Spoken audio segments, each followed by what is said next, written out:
Tonight on Behind the Details with Chelsea, we get to sit down with special guest Pan the Organizer. He's influenced countless millions over the years on his YouTube detailing channel, developed his own product line, and become a mega voice within the detailing industry. I got to meet him a few years ago at the Creator Summit, and I'm honored to call him a friend. And so tonight, I'm excited to get to know a little bit more about the man behind the shine. So go ahead, grab a snack, and let's go ahead and get started with the show. Good evening, everyone. Hello. I am so excited for this episode. This Same was here. like one of the, when I sent out a bunch of requests to people, you were probably the one that I was like, he won't come on. And then you immediately were like, I would love to. And I'm like, Of course. okay, we're going to be cool. We're going to be cool. You are, you are someone that I have followed for years since I started my detailing career. And I was honestly like, a little starstruck when I met you at the Creator Summit. That was And such a fun show, wasn't it? after getting to meet you and realizing just how down to earth you are, Thank you. genuinely kind and supportive. And I mean, we've done some collabs on your Yep. channel and stuff. Like, you're always looking out for Fantastic one, smaller by the way. channels. Yep. Thank you. Yes. It definitely helped my channel out. So thank you for that. But I'm excited to have Pan the Organizer on. Pandelis Yep. does anyone call you Pandelis? Does your mom, when she's mad at you, does she like Well, do the yeah. full name? When people are serious or they get mad, that's what, because my name is Pandelis. So that's where Yeah. Pan comes from. It's a diminutive. So everybody around me calls me Pan. But when I hear Pandelis, the full first name, I'm like, I'm in trouble. Well, the comment section is already blowing up. I'm going to try Hi, to everyone. Hi, everyone. But I'm going to try to keep up with you guys' questions, and maybe we'll get to some of them at the very end. And I know that you've done quite a few of these podcasts already, Pan, and I don't want this to be just the same old knowledge and information that people know. But I know you're going to do something different, because I've seen the podcast that you were doing on Thor, and you're doing an exceptional job, and you always find different angles to like getting stuff out of people. So I have no doubt this is going to be different. Well, thank you. Not to say that I don't get nervous doing these things. Everyone keeps It telling me doesn't that show. they're enjoying it, and Yeah. like with my ADHD, my mind can be like on the inside, and I'm like, play cool.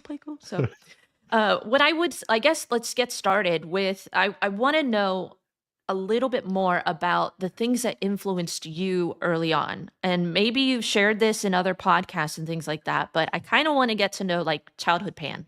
What was Okay. he like?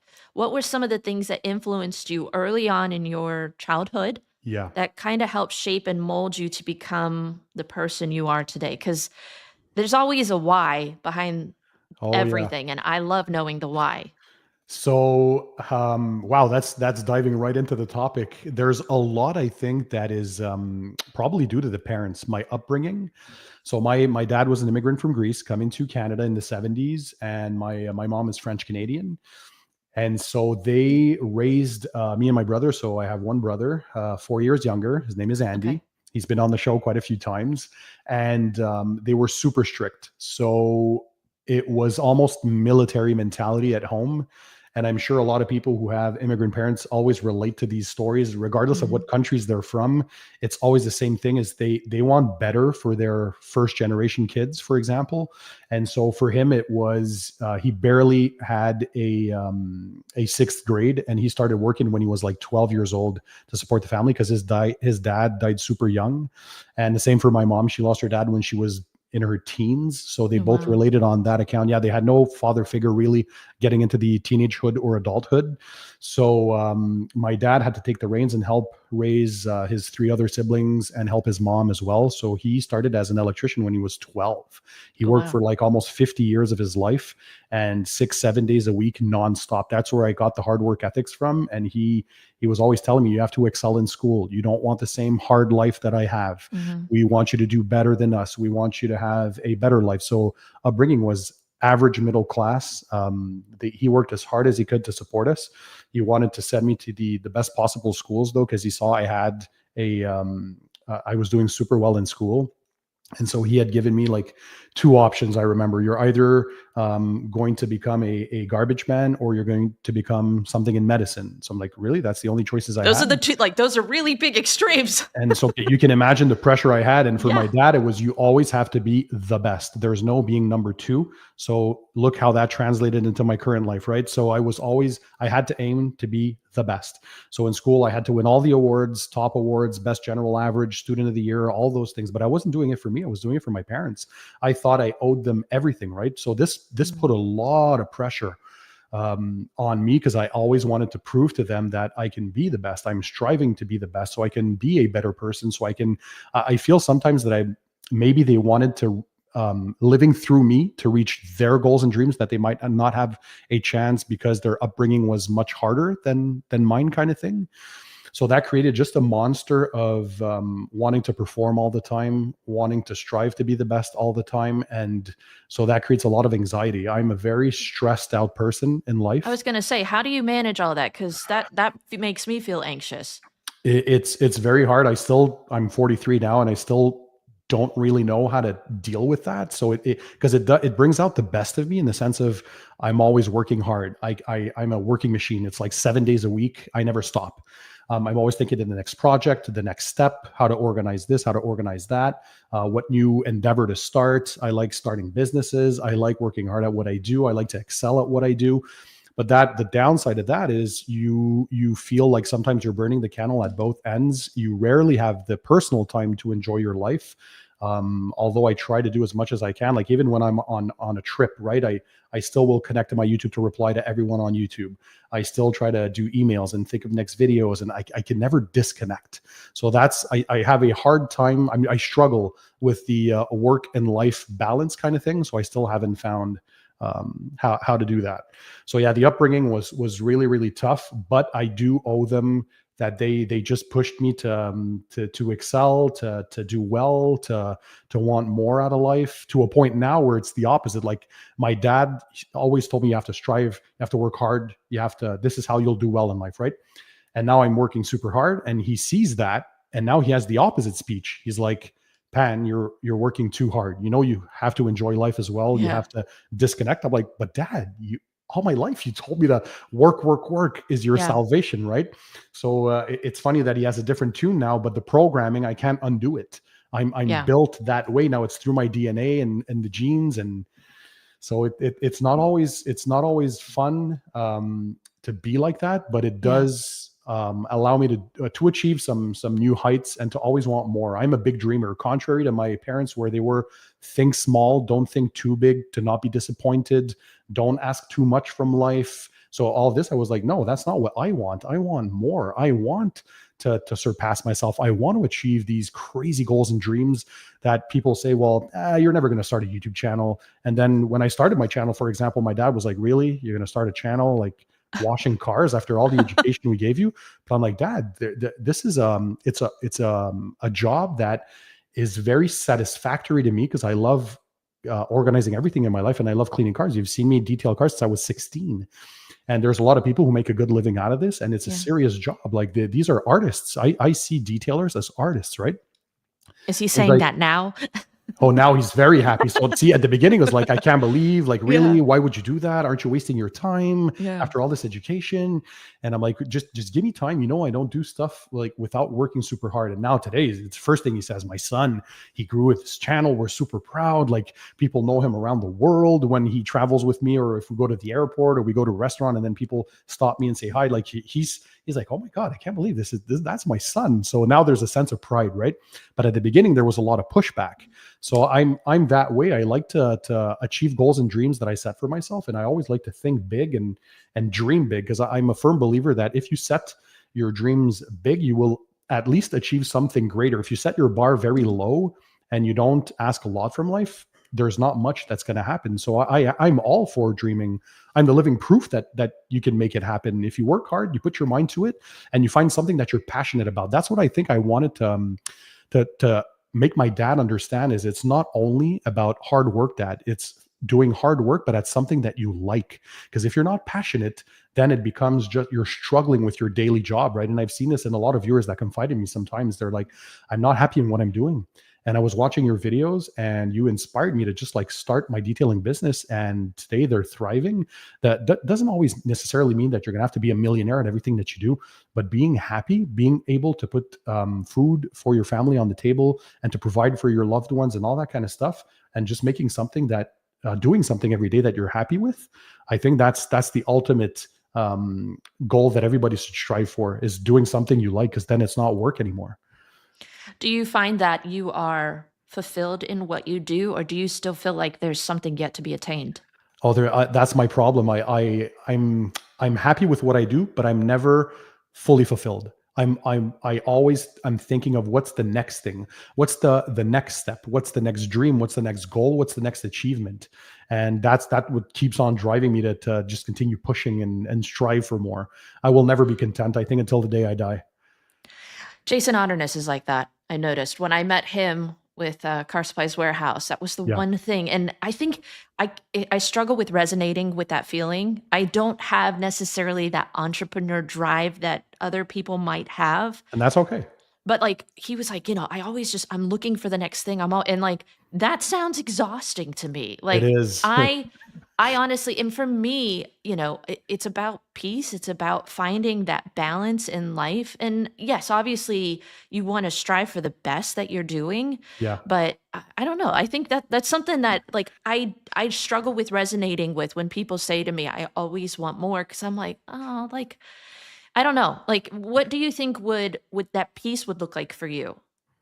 Do you feel like you have peace in your life now? No, there's no peace. There's zero peace in my life. It just never Oh, stops. Yeah, that's an you need issue I have. Jesus, Like, Pan. that's what Eddie tells me. You need Jesus in your life. For me, it's like when I go to bed at night, it takes me maybe an hour before I can actually go to sleep, because the brain just doesn't stop thinking. The hamster there, the wheel keeps on Are you turning. ADHD?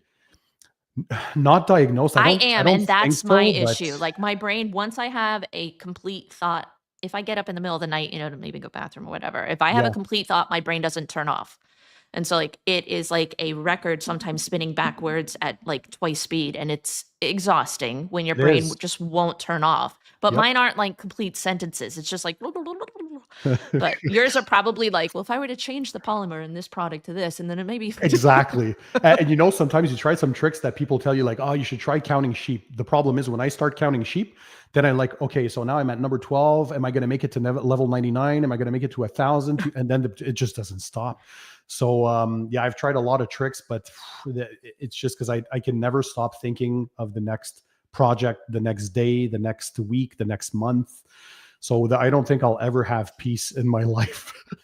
Aaron, I wouldn't necessarily go to that extreme. He says you should try booze, No, shuts those yeah, demons. I've never taken a single drop of alcohol in my life. Never smoked, never Good drank. for you. Yeah, it's rare. A lot of people are like, "What? Are you crazy?" I don't know. I never did. I am not someone who enjoys alcohol. I don't hate it. I'll drink socially, but I'm like the neck of a beer kind of girl, Okay. and that's about it. I drink when I'm thirsty. I don't drink because I want to feel numb or relax. Like my husband Yes. likes a good, glass of bourbon or whiskey Okay. every now and then, and I'll have a sip, and I'm like, why do you like Yeah, my this? But girlfriend loves wine, and unfortunately, I can't accompany her in that. But she really enjoys a good glass of I'm wine. sure that maybe a little bit of that would help you relax. But That's what they say. I'll never know. so I'm thinking back to what you were saying about your dad and that he, early on was telling you, be the best, be the best. And now, as he's kind of seen life on the other side, he's recognizing that you need to slow down and appreciate things. Yeah. What are some of the things that you still have to look forward to with with your career and things like that? Like, what are some of the goals that you have for yourself?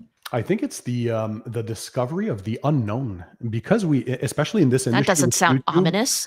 No, no, but it's you're working towards something, like for now with the Clean by Pan brand. So that was something new and something, well, for a few years that I said maybe one day if I reach 1 million subscribers, am I going to look into that? And so now this is happening, but I'm like, now that that's happening, what will be the next thing? That I don't know, but it keeps me motivated to know that as we're growing older, it doesn't mean that your life is going to dwindle down to something else. You can just move on to something better, greater, different. I don't know. And that's, Ha- I think, one cool thing of life. You get curveballs sent to you sometimes, and you never know which like side you're going to take and where that's going to lead you. How does it like how do you discover the unknown in the detailing industry? Is it by talking to chemists and chemical blenders to find out like some new organic material that they've kind of discovered has a better use? I mean, you have a like chemistry background, correct? Biochemistry, yeah, not quite Biochemistry. chemistry. So me Okay. is more, let's say, a DNA. So if you look at the Okay. cells, we talk about Golgi apparatus, we talk about The DNA, body. RNA, protein, Got well, it. the evolution of cells and DNA. So although I still understand the chemical background, it allows me to talk with these chemists. And I think that's one thing that always drove me since the beginning of my channel was to have that angle of understanding, because I understand the science behind it. How can I make it accessible? Because before that, nobody was really diving into, okay, we use these products, but what do they do? What is different? Why is one product different than another? Why are they performing differently?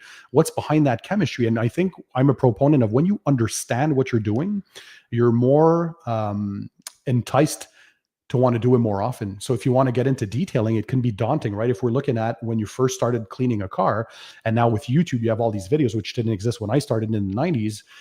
It can get overwhelming, right? Thousands of brands, thousands of products. Everybody has a different method. There's not a single channel that details the vehicle the exact same way. Yeah. So how do you start? It can be overwhelming because there's a lot of info. So I wanted always to make things accessible and being understood by the majority of the people, because I want to spread that love. For me, detailing has always been an outlet, right? So it helps soothe me. When some people see it as hard work, because it is hard work, it's backbreaking work. I have tons of back problems because of it.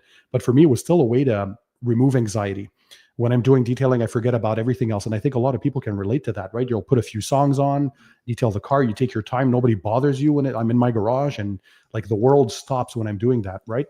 So it was a way for me to kind of connect with people. And I immediately saw that connection because all of a sudden, if I look at myself on my street, for example, I'm the only guy on the street that spends 12, 15 hours in the garage detailing a vehicle. So neighbors sometimes will pass by and they'll laugh and they're like, hey, that classic joke of when you're done, can you wash my car? Yeah. Yeah.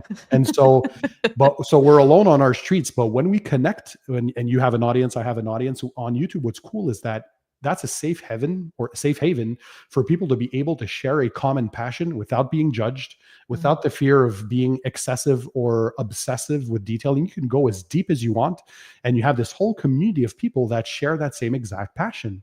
So I think that's one cool thing of social media, is that it allows you to connect with like-minded people, which if you look around you in your normal environment, you would never find. There's nobody in my family that loves detailing a car, literally nobody. So instead of feeling alone now, well, I have this crazy community that I can talk with and share with, and that's the blast.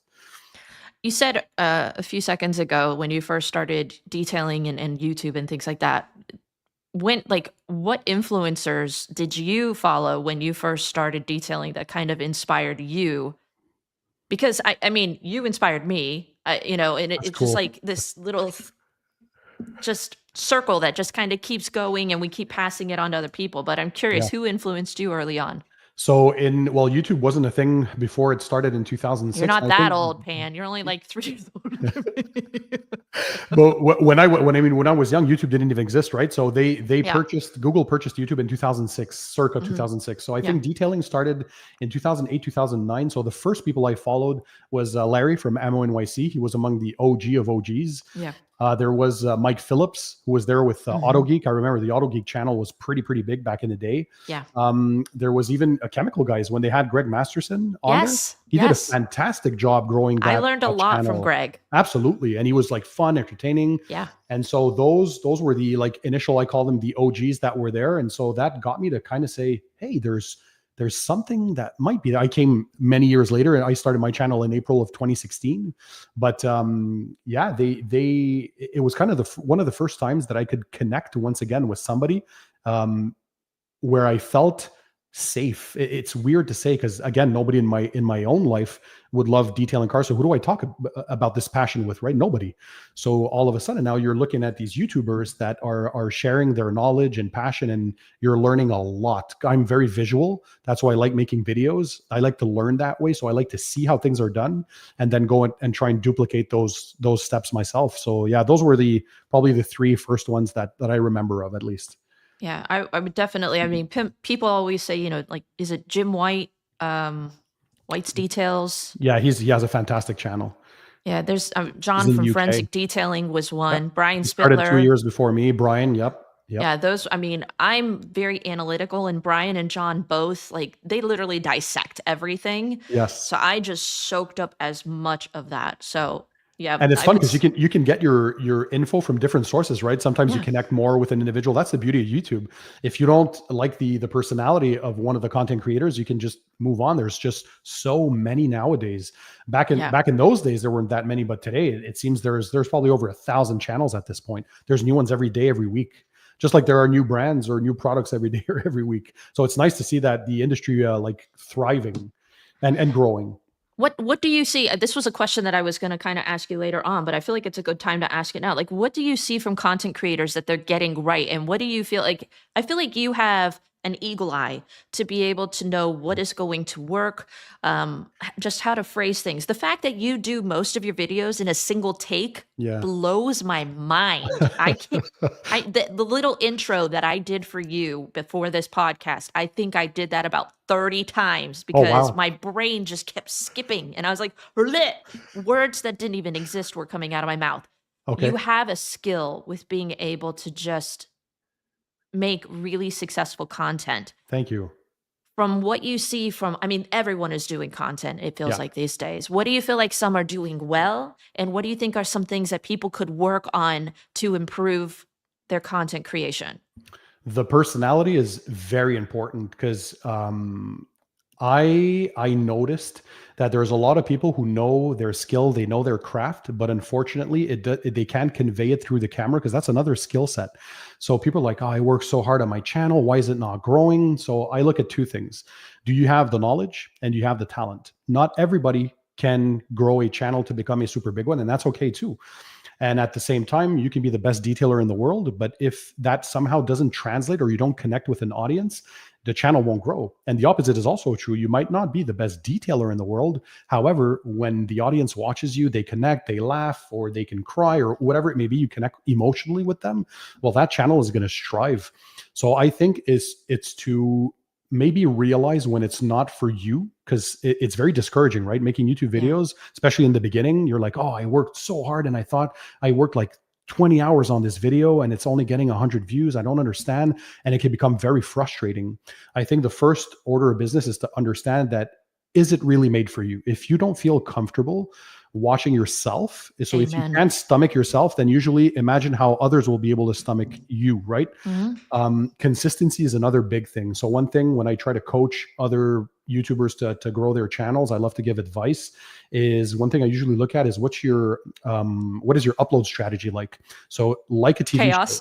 exact. Well, if it's chaos, that needs to change because you need consistency, just like a TV show. So remember, your favorite show is, I don't know, Sunday nights at 8 p.m.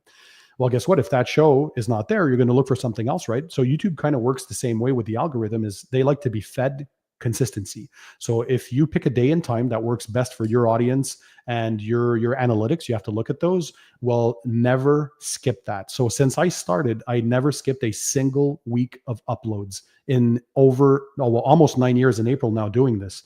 So I don't care if I get sick. I don't care if I'm on travel. I'm not a person for excuses. So I try to plan a month ahead of time and have Holy enough crap. content to, and it's twice weekly, so Wednesdays and Saturdays, and I never skipped a single week. You can never have excuses if you are serious about growing it. Now some people just have it for fun, that's okay too. So it depends. What you have to ask yourself, what do I want out of this?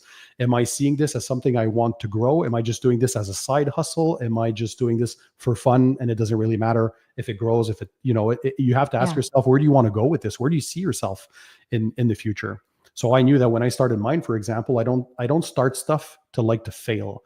I like to start stuff and try to be successful at it, or at least the most I can. So for a full year before I started my channel, I was looking at who were the competitors, what were the pros and cons of each channel that I was watching. Why did I feel some were succeeding, and why did I feel some weren't as successful? Is there any reasons, any things that I can connect the dots with? Mhm. Learn what equipment I needed, what detailing gear, how to edit videos, because I'm not a video editor. You have to learn all that stuff. Yeah. Being a YouTuber, you need a lot of skills, and you know that, Chelsea. Yeah. Like we have to film, edit, lighting, thinking about timing, mics, syncing, post-production stuff, and graphics and thumbnails and titles, and And don't even It's not include in easy. that kids and interruptions. And interruptions and life in general, right? Yeah. Exactly. You never know what can happen. So it's tough, but I would say consistency and personality is very, very important. And make sure you hone your craft. I see sometimes who seem so lazy, should I say, or who don't even feel like they're there. And you start the video and you're almost depressed. Listen, dude, if you don't have the energy to make a video, or if you don't take this seriously enough, you're making this for the people. The people are watching you. They want something out of it, whether it's information or entertainment. If you can't provide that, move on to something else. You're not going to grow. So you have to love what you're doing. YouTube is very, very demanding, and it is very hard to be successful. It's the hardest thing I've ever done. Yeah. And I did very complicated studies, and those And seem we like a signed up for cakewalk it today. voluntarily. Oh, There was yeah. no job description. There No. was just a You never know what you're getting into with see what YouTube. happens. It's like a gamble, Exactly. it's a roll of the Exactly. dice. And some Yep. Yep. people it takes and some people it doesn't. Absolutely. I've seen some people with some of the best content and they've got like 9 subscribers. And I'm like, algorithm, pay attention. These people are amazing. And I do feel like I've never like boosted ads or things like that. Like, No. how did you grow viewers early on when the algorithm didn't know that you were going to be who you are today? Like, did you It's share your videos organically? Like, how did you grow from wee little to it's big pan? it's hard to pinpoint one thing, because obviously the algorithm is a secret, right? If everybody knew, we'd all be Yeah, at they 10 need to million post that subscribers. crap. Yeah, I wish they did to help content creators, because at the end of the day, that's what's weird. Like YouTube, they make money they make 40% and content creators make 60. So if they want their revenue to increase, they should be helping the content creators. You But would think. that doesn't help. So, but if I had to kind of understand why the channel exploded, especially in the early days, it had a quick rise. After the second year, we were at over 100,000 subscribers already. So I had found that in my niche of detailing, there was nobody that was doing it bilingual. And I speak English, French, and Greek. Okay. So I'm like, you know what? There's a huge audience out there. Nobody does it in French. So let me do English videos for sure. That's my primary audience, but let me reach out to the French speaking ones as well. So I was filming 2 videos back then. Now I focus more on English because 90% of my audience is Anglophone. But I was refilming everything twice, which is, I can't even understand how I was doing that for like 6 years of those 8.5 years now. And I think that just helped reach a broad audience. And I think they connected with something different, because I didn't want to be like anybody else that was doing detailing videos on YouTube. I'm like, what angle do I have that the others don't?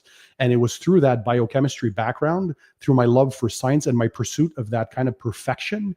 And I'm like, I think I found something that people resonate with, and the views were there and the subscribers were there. So I gave them more of what they wanted, because you have to listen to your audience as well. When you do, let's say 3-4 videos and there's one that's more successful, well, maybe that's a sign usually that your audience wants to see more of that type of content. And for me, really early on, I noticed that it was tutorials and product reviews. Not a lot of people were doing product reviews. Yeah. So I'm like, you know now what? everyone and their mother is. And now, exactly. So we had to open the doors somehow, but I always enjoyed testing different products. Even as a 16-year-old, when I started detailing, I was going to my auto parts store and going through the aisles and just reading the labels, and then, okay, which one am I going to buy? Not a lot of money as a student, right? So it was really important for me to try and figure out what was the best bang for buck. So I'd buy a few, test them, and then realize which one was the best one. Back then, you were hard pressed to find a product that would last more than a month on the paint. And we were like amazed. Today, you got a spray that can last many months and people still complain. So it back in the day, that didn't exist. You had a wax maybe a week or two and it was gone.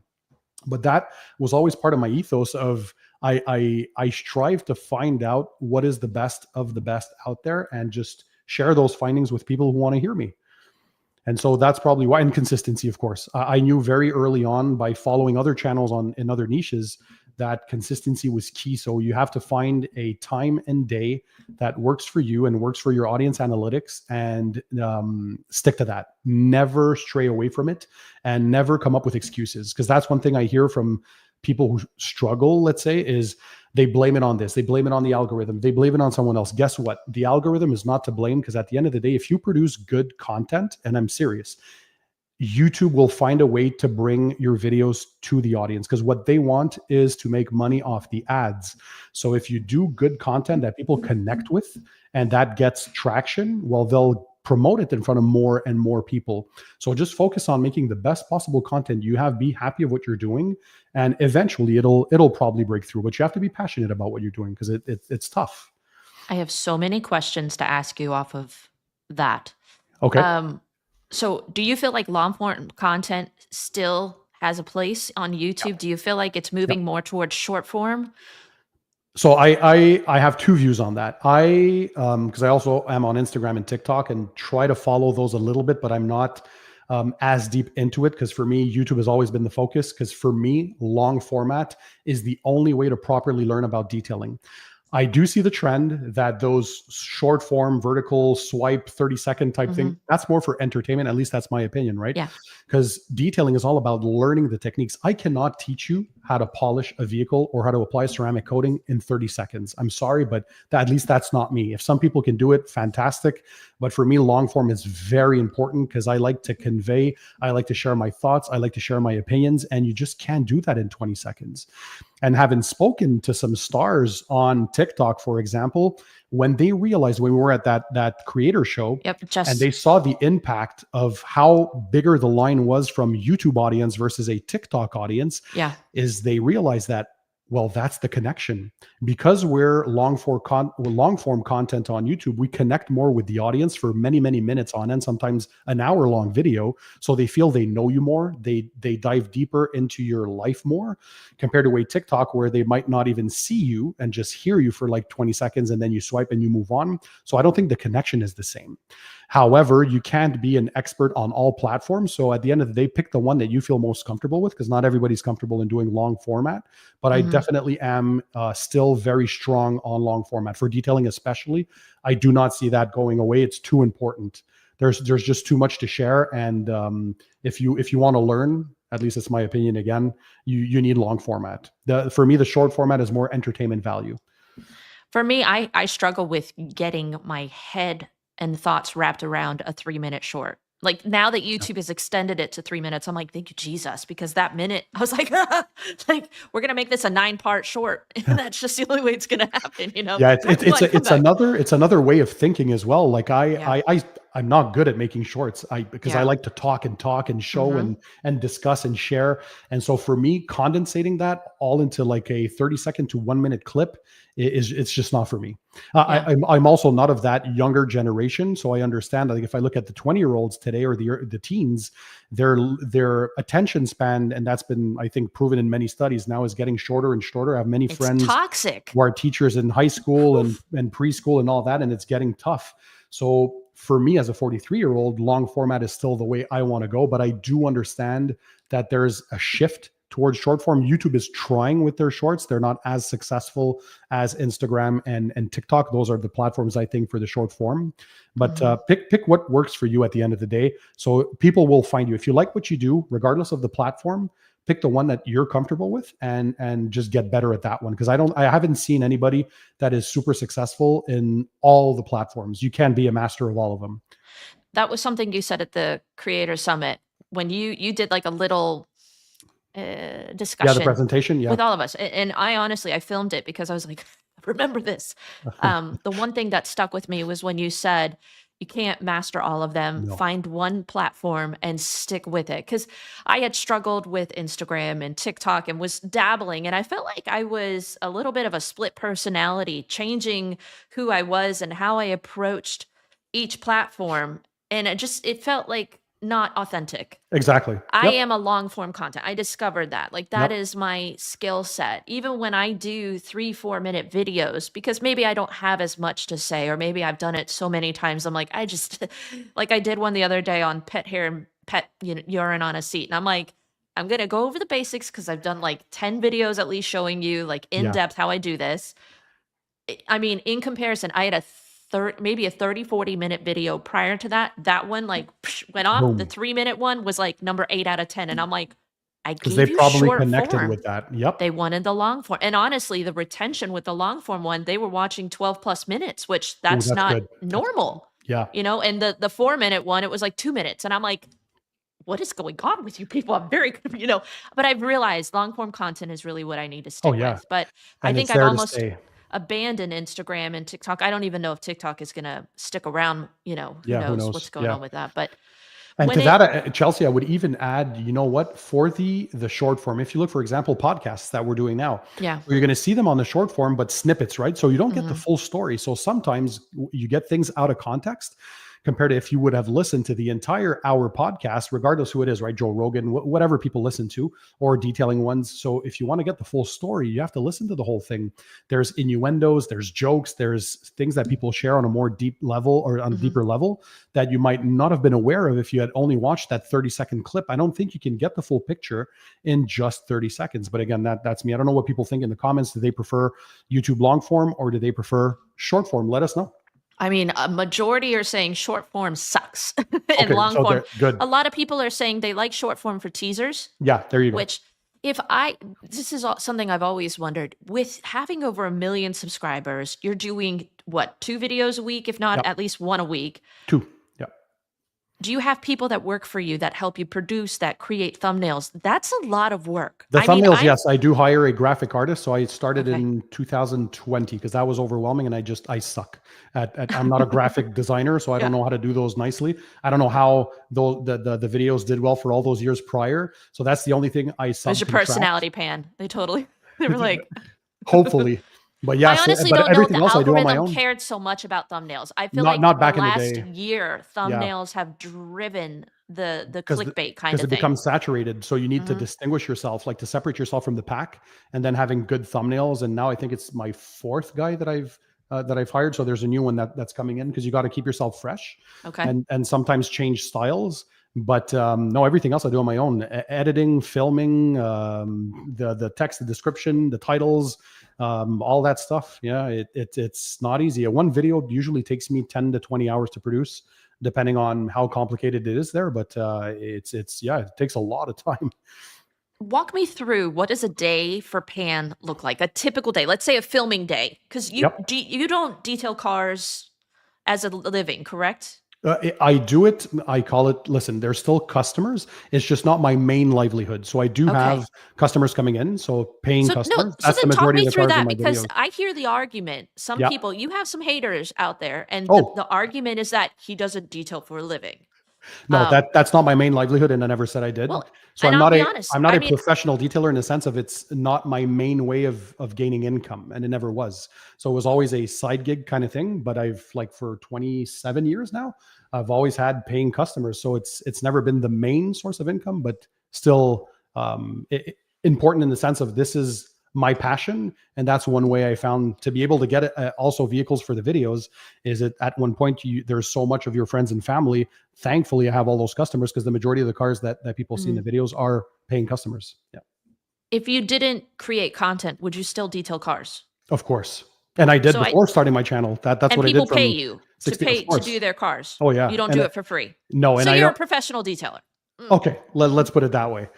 But You do it I for don't a do the profession. It's not your main yeah. profession, but you do No. it professionally. Yeah. So, I I like mean, to say I do it professionally in the sense of I want to convey to people how you can be professional in your approach, professional in your techniques, in the way you do things, the way you present yourself, the way you explain things to your customers, all those kinds of things. Definitely, for sure. there's so much because all right. Pan is a complicated person. No. I I have like 30 questions that I was like, this is gonna be fun. So I asked you, let's go back to it. My brain got distracted. Yeah. What does a typical day look like for you? So and you said a filming day, right? Let's say that, yeah. Okay. So And then let's do I go to bed non-filming late. day. And a non-filming day, okay, because those are all different. I typically wake up at around noon because I go to bed at 4 a.m. Because I like to do all the editing stuff. My girlfriend goes to bed at like 8:30 or 9ish because she wakes up super early, How do you and guys have a relationship? it's actually super healthy because we let each other live, which is amazing. We're super independent, and Okay. so from 4 p.m. to like 8:30, we have those 4 hours where we really connect. So we always have supper together, and we do activities at that time. And I set everything else aside just to be able to be with her. So it's time we set those 4 hours every single day is when we can connect, and then the rest of the time, well, she has her mornings where I'm sleeping and she can do whatever she wants, and she has free Does she time. work?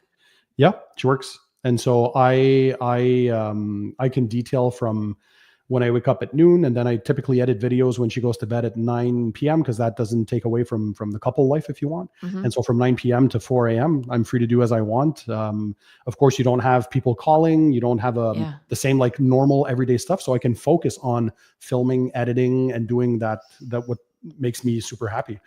So that'll be the typical days, starting at noon, going first starting by seeing what's going on social media. I always respond to comments every single day on YouTube. So I spend like, people don't always realize this, but 4 to 6 hours every single day just to reply personally on YouTube. Do you have some It's of them too copy much. and pasted? Because it's a lot.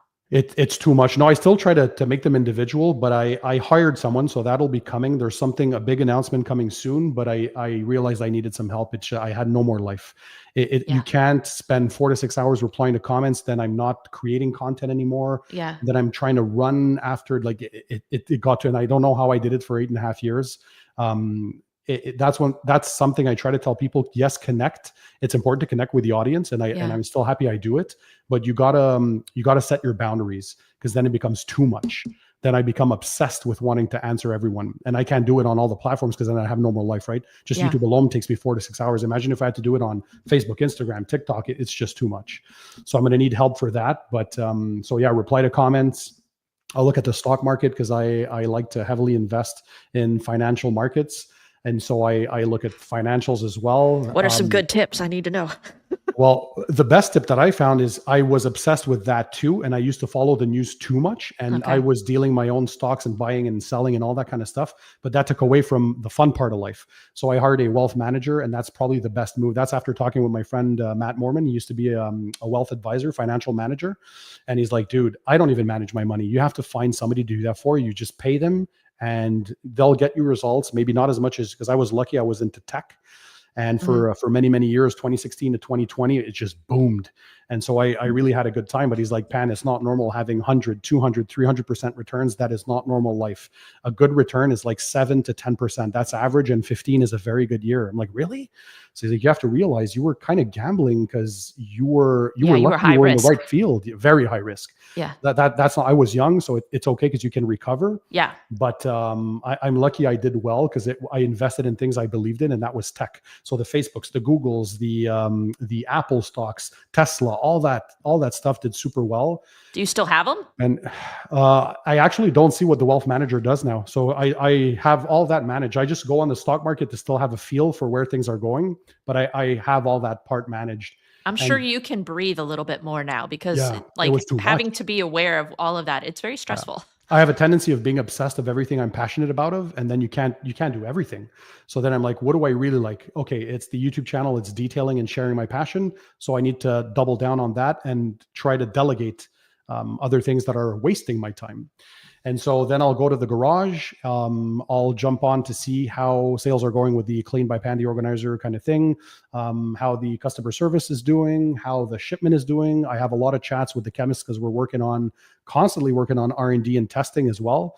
I'll communicate with the people who help me as well. I have professional detailers that help me, non-professional people as well. So some DIYers. I have a lot of people on that kind of test boat that are helping me. So I like to get feedback. And so, and then I'll start doing the next video.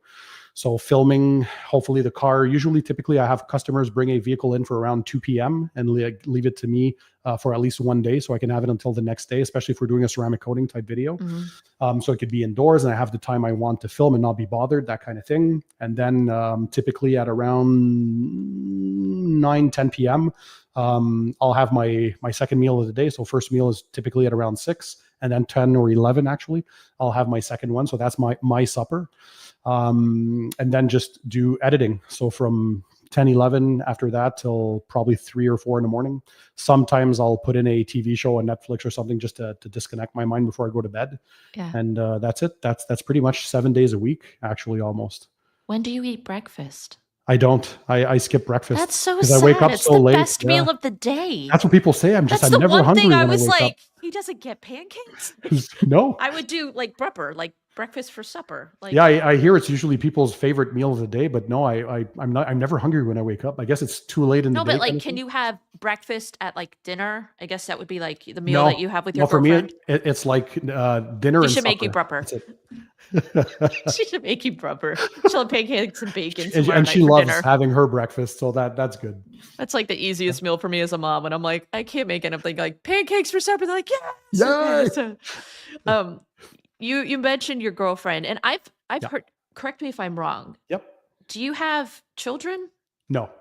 Do you guys? Does she have children? Just No. there's no children No. in your house, so it's No, just you and your I made girlfriend. it very clear, no Okay. children, because I knew I was too heavily invested in everything that I do, and I wouldn't want to bring children up if I couldn't give them 100% of myself. Okay. And so yeah, and thankfully I found someone that understood that because I was very transparent, right? Day one. By the way, I'm not somebody who dreams of having kids. I'm okay if you do, but just so we don't start off and you like thinking I'm going to promise and then don't deliver on my promises. And so I was always very straightforward about that. And at one point I Okay. met her. She was older than me. She's 6 years older. And she said, well, at this point in my life, I guess maybe I wasn't meant to have children. So it didn't bother her that much. So Okay. I guess I found my person. Okay. Because I mean, you've talked about Andy. You don't really talk about her too much. Is that intentionally? Like you try to keep her. I try to keep the family as separate and the rest of my private life as separate as Mhm. possible from social media because social media can be a toxic mess. And Yeah. I don't want to expose them to that. Even my brother, as Mhm. much as he's been in many videos, my viewers love him. I'm very Yeah. thankful to them, but I want to avoid to expose them to the bad side of social media because that's one thing I was never prepared for. You never sign up for Yeah. toxicity, and there's just too much of that nowadays, and it's growing. That I hate that trend of bashing, belittling, and acting cool by pushing other people down. I don't sign up for that. And so yeah, I try to keep my private life separate. There has to be a division at one point of your normal life and the social media life. And so I try to avoid exposing the family to all that stuff. And Andy's awesome. Yeah. Thanks, man. Sam Squash is a big supporter. Appreciate you, I man. I mean, as a mom of 2 children, when I started doing YouTube, Mackenzie, my daughter, was like 2.5, 3. And early on, like she would, my kids would show up in videos. And when I started having people comment on my daughter and how beautiful she was, and mind you, it could have been completely innocent, but we live in a day and age where you have to be careful. Yeah. Like I've kind of resonated that you haven't included your family. My husband does not like to be on social media. He's Mhm. kind of like a Sasquatch. He's like, there's like random sightings of him every now and then, and everyone freaks out. But I've had to be very careful about how much I involve my children That's a on good point, social right? media. Because you're a YouTuber yourself, but then you also have children. So how do you balance that? Because I'm sure you also wouldn't They want to want to expose be on them it to that, now. but you And know I'm how it like, can be toxic, right? yeah. So you Well, don't want them to go through that. my son started a YouTube channel like 2 years ago for just gaming, and I told him, "You will not show your face. You will not you will not talk. Like you will literally just do the gaming and show the things." I said, "That's the only rules that I have for you because," Yeah. and I told him, if you get negative comments, we will delete it. And he's gotten a couple people go on. When you're in the gaming algorithm, it's totally different. It's like 12-year-old kids who are like, bro, that's so dumb. But they'll come Oh, and on they and can make be these brutal. comments. Yeah. Yeah. And I'm just like, if you're going to do this, like, you've got to get a little bit of a tough skin, because you're going to have haters. And Yeah. I feel like I've been lucky at my channel that I really have had limited negativity. I get it every now and then. But for the most part, and I feel like we all have the same viewers. You obviously have a bigger pool to come from. Let me ask I'll you I'll this. lend you Do my you think 29,000. do you think people are more shy to be a hater towards a female I than do. because men were always Yeah. it's this brotherly love type thing and we're always banter but sometimes it goes to another level. I feel we're more respectful towards Mhm. women. There's a little more holding back. But Tender. when it's a guy, people bash into you and like, yeah, okay. No, I've always said that I think because I am a female, people are more civil. Okay. Maybe they understand we're more emotionally raw, which it's accurate. I totally am. I've had to learn to press the delete button, but that doesn't mean that comment doesn't play on Yeah. repeat in my mind when people Yeah. tell me, that I'm ugly or that my voice is annoying or that I'm stupid or all these things. they don't know me. They don't know the hours of research that I put into something. And again, we all have different approaches to it. Doesn't mean it's wrong.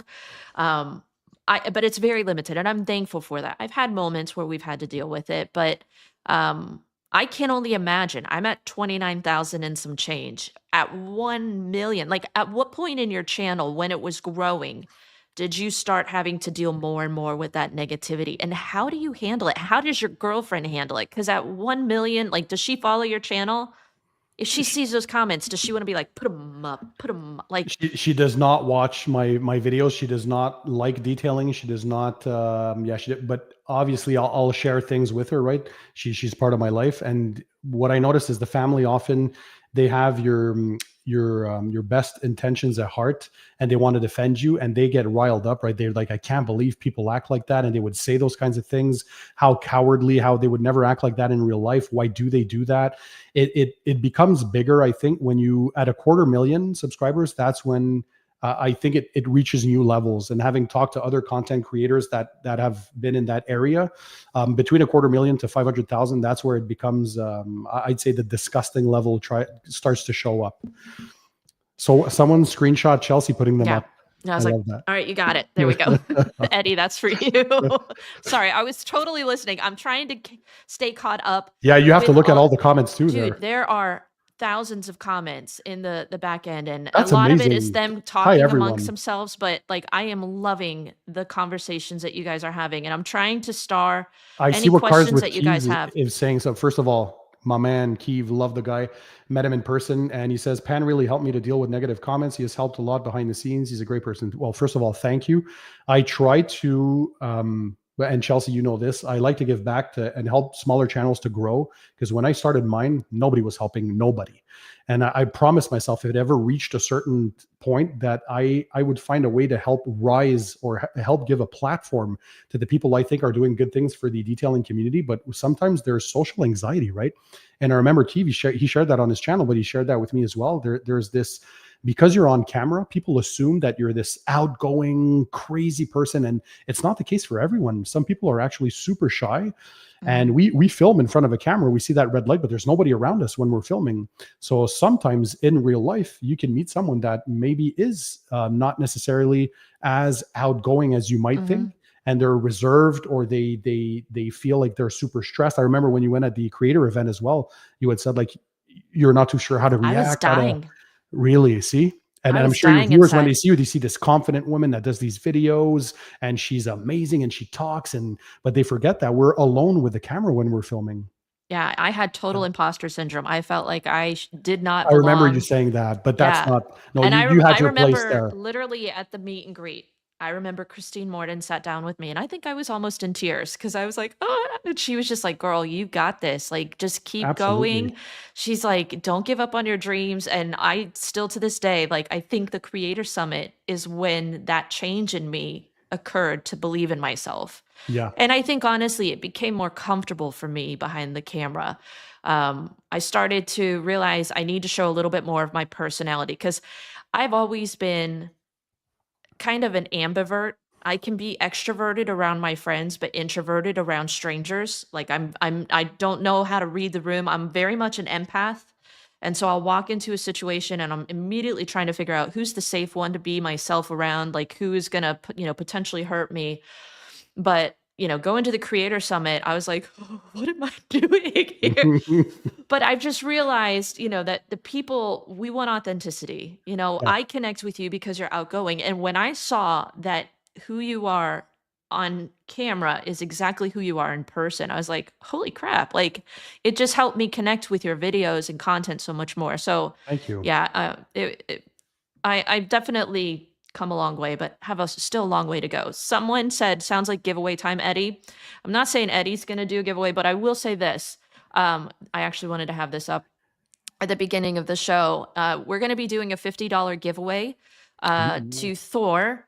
And for those of you that are in the comment section, if you have not already subscribed, the way that you enter for this is basically subscribe, and then we're going to have a question that we're going to ask you at the very end of this video that you guys just make sure you're paying attention for that question, and then we're going to pick one lucky winner, but you have to make sure that you subscribe. I see my man Eddie says Pan is in person is a troll. Eddie, I love you.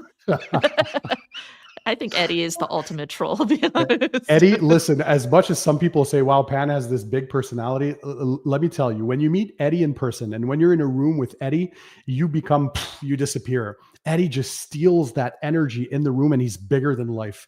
He's such a kind-hearted person. It's insane. I'm blessed to, like Jamie, Eddie, the whole Thor team, and you guys and everybody around is just the friends that you get to make, and you get to see them in real life as well, in events and SEMA in their homes, and it just brings it all together. It's nice that we can start more and more.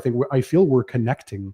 Whereas before, the channels used to be individual things. When I first started, nobody was connecting. Nobody was doing collabs. Nobody was talking. We weren't meeting in events. And now more and more, I'm seeing this happen. And this is the sense of community. And I love that. And as you said, we share a lot of the common viewers. There's people who comment, hey, Chelsea or Pan or Eddie, Jamie, whoever it may be. And it's pretty awesome to see them. Like I see the people in your, I can't keep track of just how many comments are coming I know. in. And I'll literally go to start, and then another one pops up, and I'm like, even Ivan's there. I see DIY detail. I don't know if is it Nick or Ivan who is on that channel tonight. Normally it's Ivan, but it might be Sylvie.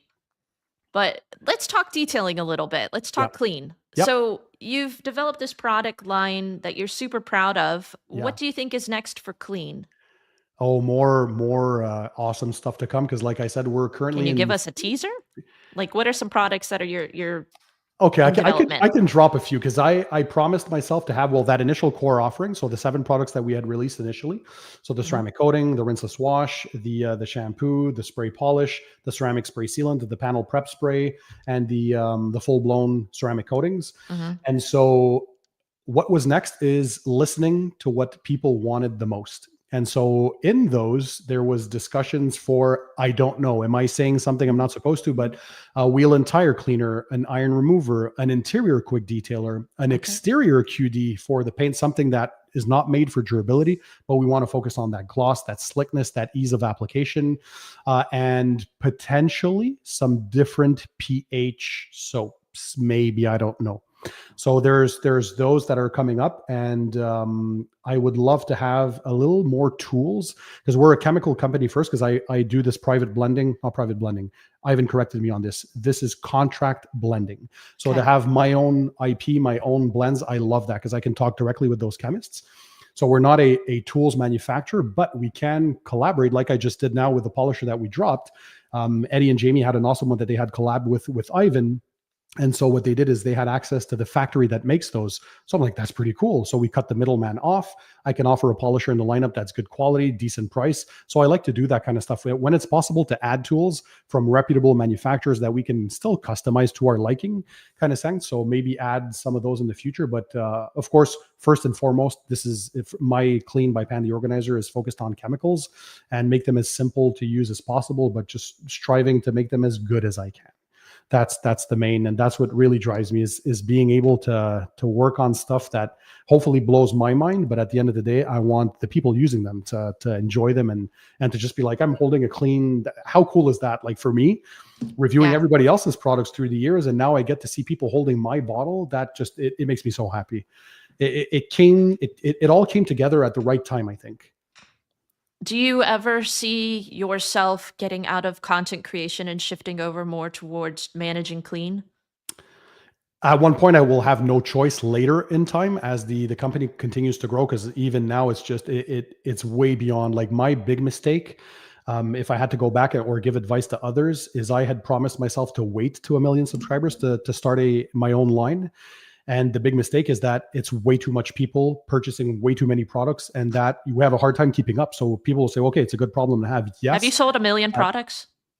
1 million individual items? No, I wish not yet. But if each subscriber bought 1 bottle, that would be amazing. But we're getting very close to that. We sold out multiple times, and that's awesome. Yeah, even one of the chemists had to increase his capacity in his lab to produce more because he's like, I've never seen this before in my life. So if I had to rethink this, I would start earlier on and Okay. do it more gradually because now it was just a big bang. I remember that first 48 hours we had sold out. So it sucked because some people wanted to buy the products. Now they couldn't because they sold out. So it's this whole trying to catch up, but we're getting better. Yeah. And I couldn't be happier with Thor as well because they take care of the distribution, as you know. So I knew I had to delegate. I can't do everything on my own. So I can talk with the chemists and have those products built and designed. But for the rest, like shipping, packaging, warehousing, distribution deals, because we wanted to be a global brand, the customer service, all that, I needed the help. And they came in at the right time with a perfect business plan. They executed on it, and I'm grateful for everybody that's around the team and working through all this. But it definitely, I should have started before. It's too much, but I'm very happy, very grateful. Thank you to everyone, by the way. The support has been tremendous. I know we had COVID how many years ago? I feel like that was what 2020. everyone, Yep. and I feel like 2024 was the summer of pan. Like every video, every content creator, they were like they were like vultures trying to race to get The content with content on there. Pan the Organizer clean. Literally, it was like clickbait with a thumbnail, like I Yes. reviewed Pan. And I'll be Yes. honest, like there is a part of me that I'm such a defiant person in my spirit that when I feel like people are saying, gotta, like I have to race for something, I'm like, Let nope, me not do that. not gonna do it because I wanted to experience it more. I don't want to rush out and say, but I literally had followers telling me we're so like, please, can we have something different? Because everyone was reviewing it. I was like, this is so freaking awesome for you that literally, like, what did that feel like when people were like rushing to get content out? And I'm sorry that I wasn't one of those people. No, don't I've be sorry. loved There's never everything that pressure. you've had out. As you know, I never ever demanded No, that you people never do did. content. Yep. For You me, it's just never if you did. want to give me feedback, give me feedback. But as a And I content did creator give you myself, feedback, and I yep. mean, I am the type of person that I try not to I don't wanna ever come off as sales pitchy. Yeah. And sometimes when I do, like, the big old brand reviews, I feel sales pitchy because there's no way to, like, adequately get through every product that they have well without just kinda going through it real quick. I'd rather do a detail, incorporate products, show them being put in use, and it be more authentic and just organic that way. That's kind of my approach. It just feels genuine. And so like I've used like every single thing of your line and I've absolutely loved it. But Awesome. yeah. Thank you. How did it feel when people were just like racing for it and you're like, "Oh, there's another video. Oh, there's another Well, video." it's that initial feel of all the work that you did because this was a year in development, right? Testing R&D and feedback. And so as much as I was confident and happy of what I had come up with, this is still products. And when I had said, I remember all this controversy about the best, right? So what I should have said is this was the best for me. And I acknowledge that may be a mistake that I said it too quickly before the products were out there, which is we all live and learn. I'm human. So I did something that I was super proud with. And I think that I was And you so should feel proud. passionate. Thank you. But some people took it the wrong way. And I Yeah. understand now. So I would have changed a few things the way I presented, but I'm still, this is how I am. I'm enthusiastic. If you watch all my videos, they've always been the same, even about other brands, the best this, the best that. And now that you know a bit more about my childhood, I was always striving for that, being pushed Yeah. to achieve that. And You're not so gonna develop something if you don't feel like it's the best. for me, exactly. Yeah. So I was super proud, but then you're still realizing now, because I was a content creator myself, holy crap, this is going to be into the hands of some people. I know I'm confident that they will be good enough, but you never know the reception, right? And so one video, two videos, and then 20 videos in, and they were all super positive. I was happy, but then I knew there would be for sure some negativity out there, and some have tried to try to kink the armor kind of thing, and which I guess it comes with the game. And I know I can't please everyone, and I'm Yeah. fine with as long as it's done in a professional way. Like I understand that not everyone will like every single product, and that's the same for any brand. Like I don't even the brands that I liked the most back in the day, I could easily have a few products in their lineup that I wasn't fond of, and which is fine as well. I think it's all in the way you say things. Mhm. If you're negatively biased towards a person, so you hate that person, you talk trash about them in social media or on forums, and then you come and say that you're an impartial or unbiased person, but your video is negatively skewed through your mindset, how can we assume that you're being unbiased if you're so negatively skewed towards the person or the brand? So I knew that would eventually happen, but I think overall the general consensus, the brand has been a resounding success, and I have all my viewers to thank for that, because they gave me tremendous feedback, and we're going to continue to improve. That's the best thing. I keep reminding people, Whatever's out there is my V1, the public release. We can still continue to improve. And luckily, with this big pool of audience, well, you get a lot of feedback and you can really work out what the next improvements will be if there needs to be a V2 or a V3. So I'm always taking notes on what people are saying. Mike G, what's up, Mike? Mike has been tremendous support. There's so many people that I see, content creators, Talking with Cars, great guy. There's a bunch of up and coming ones. Becca's there. Everybody's there tonight. And that's awesome. Yeah, everyone has showed up to hang out and chat. Christy's there. You did a great with that. The podcast, you did that all female with Christy and all the gang that was there.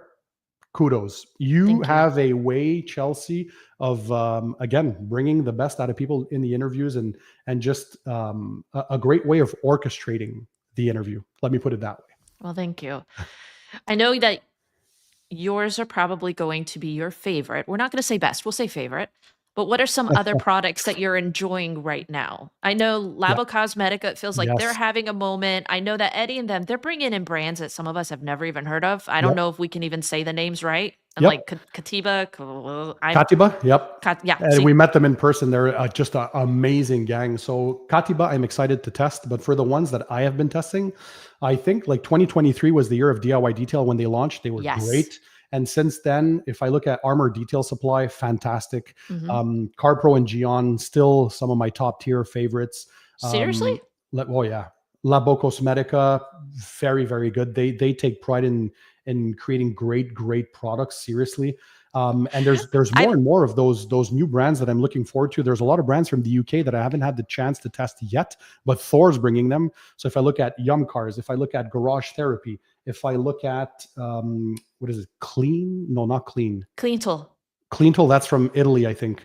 But there's another brand. Oh, Mile Deep. So there's 3 UK brands that I'm really looking forward to. A lot of my UK viewers tell me, "Oh, you're gonna love them. You're gonna love them. You got to try them." So there's a lot of exciting stuff. Even though I have my own brand now, I'm the first to say I'm happy to see more brands thrive. I'm happy because this is what pushes the industry. People have to realize that if we were still stuck with the brands we had in the 1950s, we would never have seen the CarPros, the Gions, the Labo Cosmeticas, the Armor Detail Supplies, the Clean by Pan, the Organizer, the DIY Detail. So all these, they're pushing R&D, they're pushing development, they're pushing the envelope, the technology, and it pushes the legacy brands to have to strive to do better. So I think nowadays you'd be hard pressed to find a very bad product compared to just 5-10 years ago, where it was very hard. When I look at my awards videos or the reviews that I was doing, they are mega videos for you. And now today, it is way easier to find something you're at least going to have a very good experience with. So there's a lot of good brands, and I just love to see that. For me, it's healthy competition.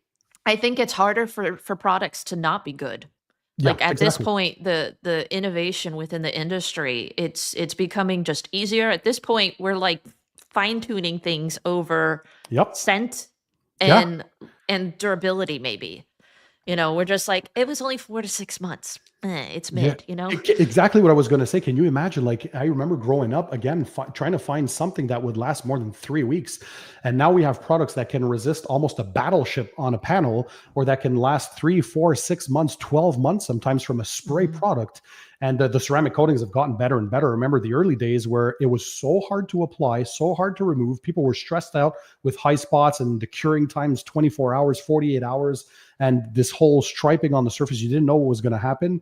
And nowadays, you get products that will last many, many years that are a breeze to apply. And you've been a witness in your crazy ceramic coating test that you're doing. There's a lot of them that are getting stupid easy to apply. You're getting insane hydrophobics. The results are there. And there's a lot of good brands. So it's very hard to pick a bad product today, actually. Well, this leads me, you talked about ceramic coatings. What are your thoughts on ceramic coatings and durability? I feel like a lot of people have been discussing durability and transparency with manufacturers. Like, what made you say 3 years, then 8 year? And do you feel like a coating in the real world can last 8 years? And are you anticipating toppers for that 8 years to happen? So I'm the first one to say, and this is how I explain it to the audience, because even regardless if you're a DIYer or a professional, it's all about how you educate, especially if you're a professional, how you educate your customers. So setting expectations.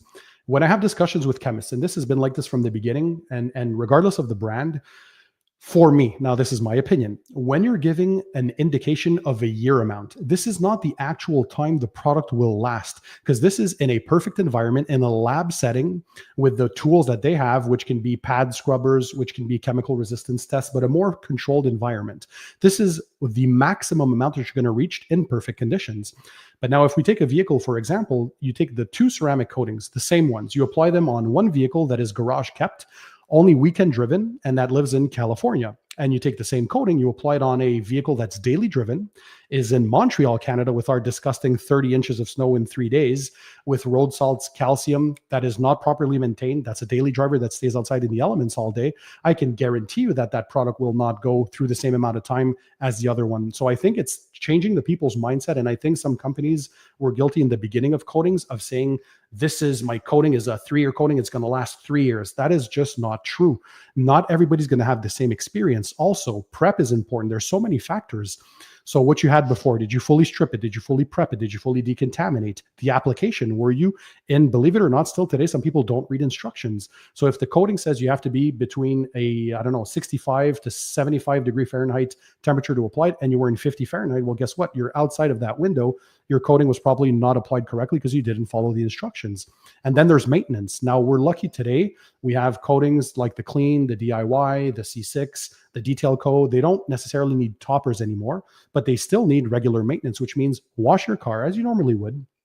Use decon every now and then. It could be a mineral deposit remover. It could be an acidic soap, a high pH soap, depending if you have traffic film, water spots, all that kind of stuff. Because coatings, they're not, I think what some companies were doing initially that was bad for marketing was promising that they're like force fields. Yeah. They're protecting against scratches, against rock chips, stone chips. That Light is it on fire. Not true. Light it on fire. It's not true. So a coating will last many years. But again, the variables that are uncontrollable, because you can't have that in a lab environment, you can't necessarily do every possible country around the world. So I see it more as an indicator. So that's the way I like to tell it to customers. So when they ask me what's the difference between a 3-year and an 8-year, is the 3-year really going to last 3 years? And the 8-year, is that going to last 8 years? Well, it depends. Depends on your conditions. It depends. Do you daily drive it? How much miles you do? Do you take care of your vehicle? If you bring it to a car wash with rollers, it's not, you have mechanical abrasion, it's never going to last that long. So I see durability more as a differentiator. So a 3-year coating, technically from the same brand, should not last as long as the 8-year, but that doesn't mean you're going to reach full durability. So if you're trying to do your best and you're in optimal conditions, an 8-year, you're probably going to get 5 to 6. A 3-year, if you get 2.5 years, that's looking like you're good. If you have a 5-year coating and you go over 3 years, I think that's very good as well. But again, there's so many variables, you can't predict that. And the few companies who have tried to remove the durability of years as far as an indicator, they usually get hit with, well, how long does it last? And then people get confused. Well, I can't promise you how long it lasts because we don't want to make promises. Well, then people are not buying that coating because they're so used to the industry giving durability in terms of years that this is the only benchmark some people have, is like, well, the 3 years and I see a 5-year, I'm going to go for the 5-year because it technically lasts longer. Well, again, it depends on your conditions. A 3-year coating in California will probably last longer than a 5-year coating in Montreal, Canada. So it's very different. And that's why I always try to convey the variables for anything in life. The shampoo, the same thing with the foam cannon. Why am I not getting the same foam? I'm using the same soap, or I'm using a different pressure washer. I'm not using the same dilution ratios. Am I using DI water, hard water? And everything in detailing, it's always about the nuances, the variables. So it's like how you educate people. So do I believe that an 8-year coating can last 8 years in theory? In the right setting, it might. Yeah. But in the real world, in daily driven vehicles that are sometimes neglected, not everybody washes their car like me twice weekly. Mm-hmm. So a coating on my car will last forever because I baby it. It stays in my garage. I don't Plus do you're a lot buying of a new one mileage. like every 3 years. Every 3 years, exactly. So it does last the 3 years that I have it. I'm always happy. It's a lifetime. Exactly. And I could probably apply the cheapest coating on my car and would still do well. So again, it depends. So you have to do your research. For me, as long as you're buying from a reputable brand and you're doing the best you can to prep well, follow the instructions and maintain it properly, you're likely to get at least 60 to 70% of that durability claim. But again, durability claims are only what scientists or chemists can come up with in the best case scenario in a controlled environment. So as long as we understand that and we set our expectations, like I've never been mad. Like I had a coating on my girlfriend's car from another brand that lasted 2.5 years. It was a 9-year coating. Was I mad? No. I just polished it off and applied my own coating now that I will be following in real time. But it did its job for that time. But I also realized that she's daily driving it. She does a lot of yearly mileage. It is neglected in the sense that I'm the only one taking care of it once a month, so not as much as it should. I rarely applied toppers onto it because that one did need toppers, and it wasn't in the optimal conditions. So it still did its job for the time that it did, and we're lucky that for like it was $160 coating or maybe 100 something, whatever it was. It's still not the same as paying a professional detailer $2,000 to $3,000 to do a job.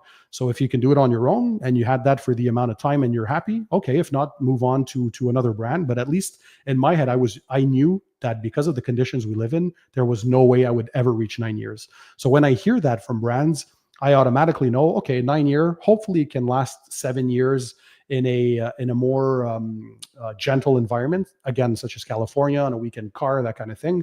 But for a daily driver, I mean, it did what it did and it was okay. It just started to fail in some lower parts. And then again, sometimes we associate failing by not the super tight round water beading, but that's just the top portion of the coating. Mhm. This is the hydrophobics usually are the first thing to diminish. That doesn't mean that the protection is not there anymore. So you might still have the coating on top. It just doesn't exhibit or show the same properties as the first couple of days or years, if that makes any sense. No, it So it's does. not because you're seeing more sheeting that it means that it's bad or that the coating is gone. So if you're seeing slow sheeting and pooling, then there's a high likelihood that the coating has disappeared. But if that sheeting goes like super quick, well, you just don't have the water beading, but that protection is most probably still there. And sometimes just doing a decon wash really helps. Like I've showed that in my winter wash video, Mhm. where you see the coating just sheeting on the lower portion. And you're like, oh my God, here we go. The coating is dead after just 6 months. And no, it's just because, again, a coating is not a force field. It's been masked by either the road film, so that greasy substance that you have. You can use a high pH soap, or most of the times it's mineral deposits or water spots or the hard water where you are. That will definitely mask or clog the coating, right? The coating is not a perfectly flat surface. It's porous, or it has mountains, hills, and valleys. So those minerals, when they get deposited there, if they don't get removed, technically a pH neutral soap can't always do that. So sometimes you might need those different high pH or low pH soaps that can help kind of unclog, or use a water spot remover, whatever you have to do the job. And then, all of a sudden, boom, there you go. The hydrophobics are back. So as long as you take care, assuming that you applied it properly, coatings can last a very long time.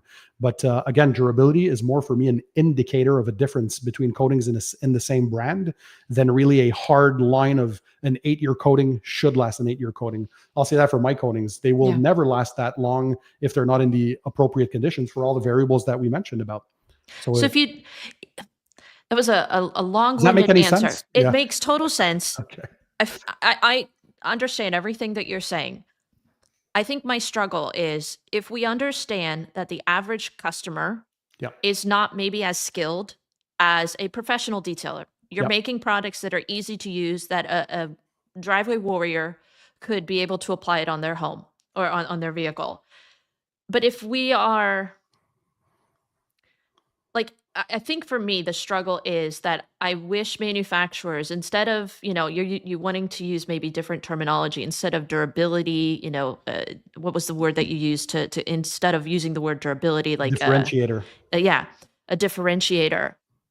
Why not then put, let's say, a more realistic 3 to 4 year for the 8-year coating, knowing that it could potentially blow them out of the water and last 8 years in an ideal scenario? Why not Yes. be more transparent with saying, realistically, we're probably 3 to 4 years, because you're assuming it's not going to be properly maintained. They're going to go through the automatic car wash once or twice because maybe they live in Pennsylvania or Canada, Yes. and even on a 3-year coating, have a more realistic claim of a year and a half. So Because two thoughts on that. Do you want me to go? yeah, go. So my first of all, I lied for my 3-year coating. It might not be a 3-year because maybe on that one I wanted to under promise and over deliver. I'm just saying. Okay. But I've spoken Is it with the 8-year just rebottled? No. They're two Just different teasing. formulations. I'm just teasing. But it will, in the right conditions, it will likely last more than that. But I wanted to be comfortable with between 2 and 3 years. That's what you should be expecting, right? Out of a 3-year coating. But talking with many brands, because through the years, I've had a lot of connections. And one thing I realized is that when some of them were telling me before I started my own brand, it's like, Pan, we wanted to put less time and over deliver, The issue we have though is the majority of competitors, they don't play that game, and they only do that marketing. And if we put our 3-year coating as a 1-year coating, well, guess what that 3-year company is doing? They're marketing it as a 4-year. So what does the customer look for? The average people, they look for just durability. So, well, the Mhm. 4-year coating, I'm going to get that one. Why would I buy the 1-year coating? Because these guys Mhm. are, so if you're, it's not a question of honesty, but it's a question of, it's a competitive world, and some people are Marketability. playing marketability. So it doesn't look sexy. If you're saying, well, mine's only going to last a year, even though you know in your head it's probably going to last 2 or 3, but the other guy says mine's going to last 4 years. I can guarantee you in 95% of the cases, guess which one people will buy? It's Yeah. that 4-year coating, because that's the natural human behavior. And unless you've been testing products for a long time and you can set that aside, because I know now when I test different coatings in my head, I don't even care about the years of durability, because first of all, I don't even keep my cars that Yeah. long. So for me, it's anything 2 to 3 years, I'll be happy. I'm looking for other properties. Mhm. But I know that the majority of people shopping, they have to have some sort of thing to look for, and the durability claims have still tried to, well, not tried to, they survived all these years, because anytime a company has tried to not put durability claims, then it does the opposite. It confuses people.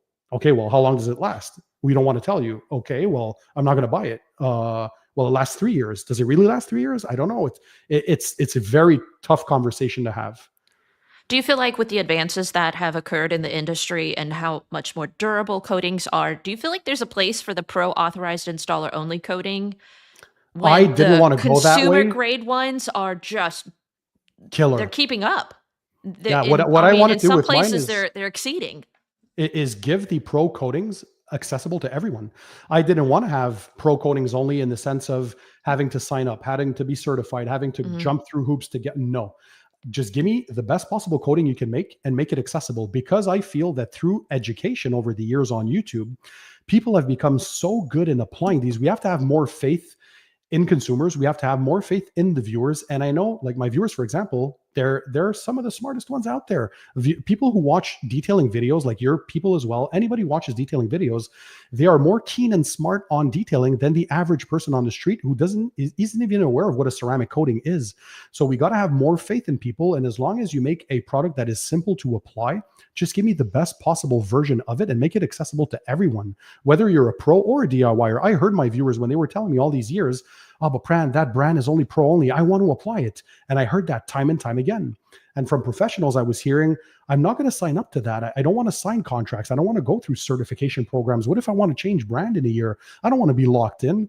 So I took that into consideration. I'm like, you know what? Let me make the best possible pro grade coating available to everyone. Because what is really pro grade today? Back in the day used to mean a lot, because it meant it was harder to apply and it would last longer. Yeah. Nowadays, the best coatings are easier to apply. They require usually only an hour of curing. You're going to get crazy chemical resistance, crazy hydrophobics, gloss, slickness, durability, all that stuff. And guess what? Anybody can buy them. So to all brands, I would say, make your products available to people. We have to give them credit. And as long as your products are simple to apply, and of course the responsibility they have, the buyer though, is to make sure they follow the instructions and they prep the service correctly. Because again, coatings are not like a wax that you just take, you apply, and you're good to go. There's the prep steps are harder than applying the coating. You know that, right? Yeah. So as long as they get that right, make the best products available to people. That's what I find is the coolest time of the last decade now, because all of a sudden we have access to these pro grade, or what we used to call pro grade Prosumer. stuff, prosumer, Mhm. and everybody can buy them and enjoy them. And the prices have gone down a lot. There used to be coatings that I remember 3, 5, $600, even more sometimes, just to buy the bottles. And nowadays you can get away with 80 to $150. You're getting top tier stuff. We live in a day and age where it's just insane, the quality of stuff that we're getting, even from some of the less known brands that are maybe not Mhm. as good.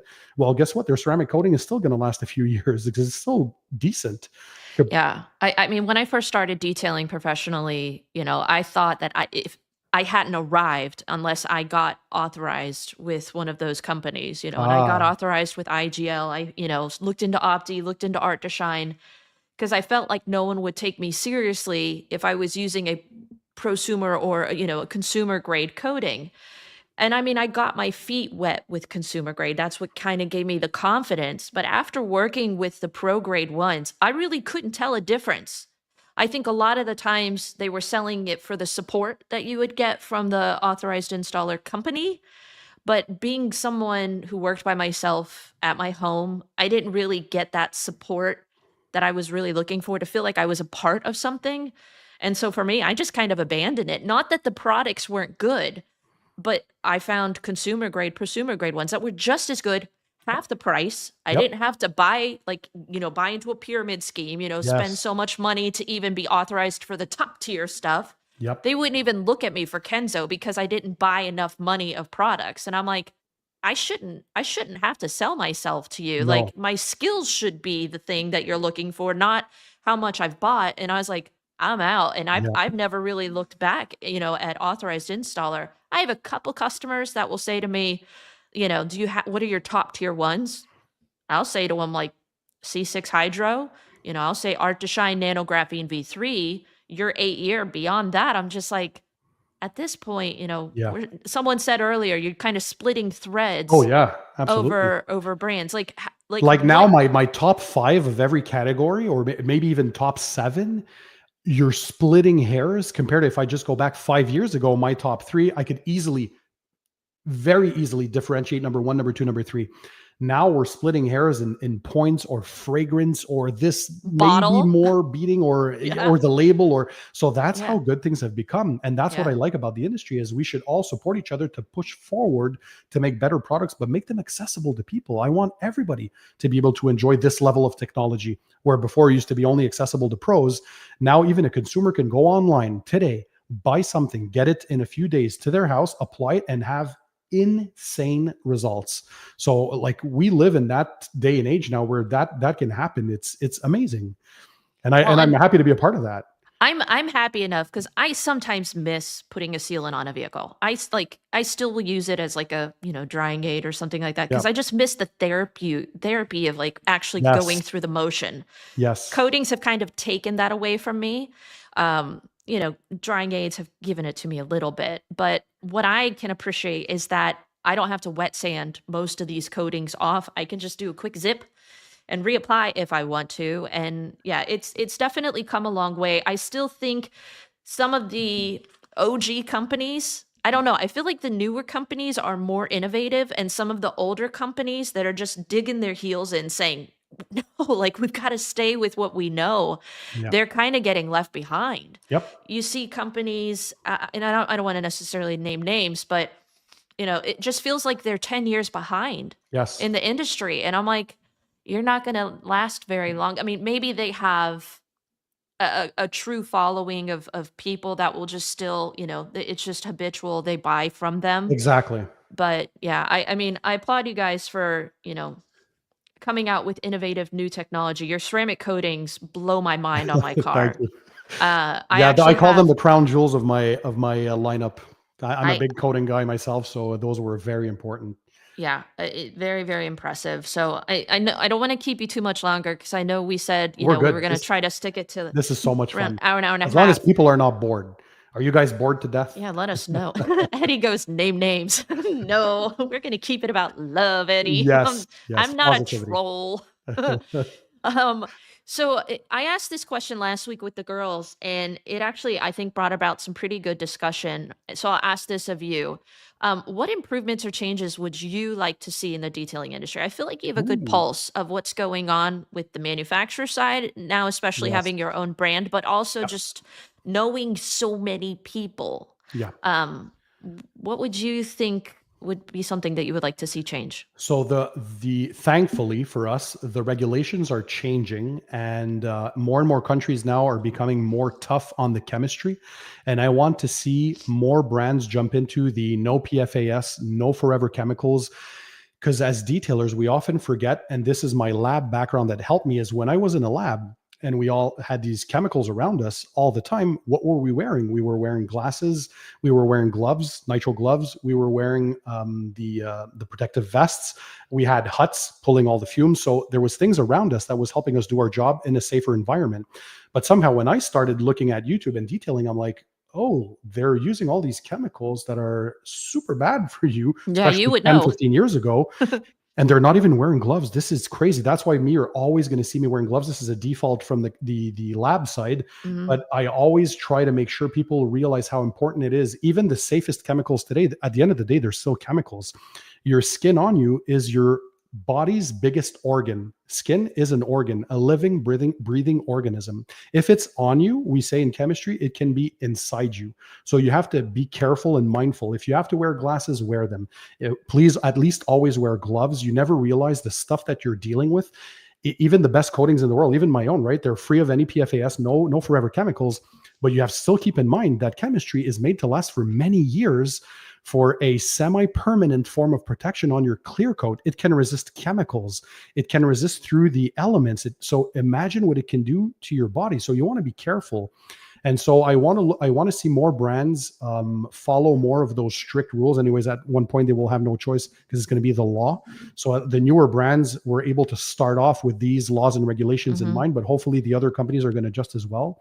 And I want to see things that are safer for the environment as well, but that are high performance. So 5-10 years ago, when I was hearing this product is green, that meant it's going to be a bad product, cheap, because they're trying to save the environment. But nowadays we can combine the technology to make that better.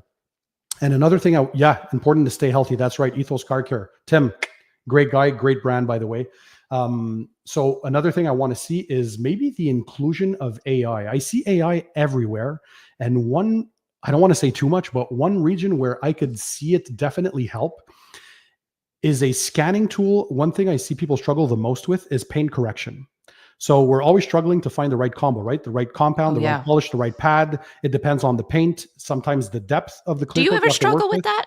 Of course. Show that on film because I feel like I'm alone in this. Like, show me the stress. I want to see Pan having a bad day with a car. I don't Like, know a single detailer that can come up to a car, even the same same model year. I remember Ivan telling me this. He's like, Pan, you realize that even if you get, let's say, I don't know, an Audi A4, the Audi A4 that was produced in September, you're going to yeah, come back and sometimes in January of that same couple of months later, and they changed paint manufacturers. So the combo you were used to for the one in September great, might cool, not cool, be the same cool. now.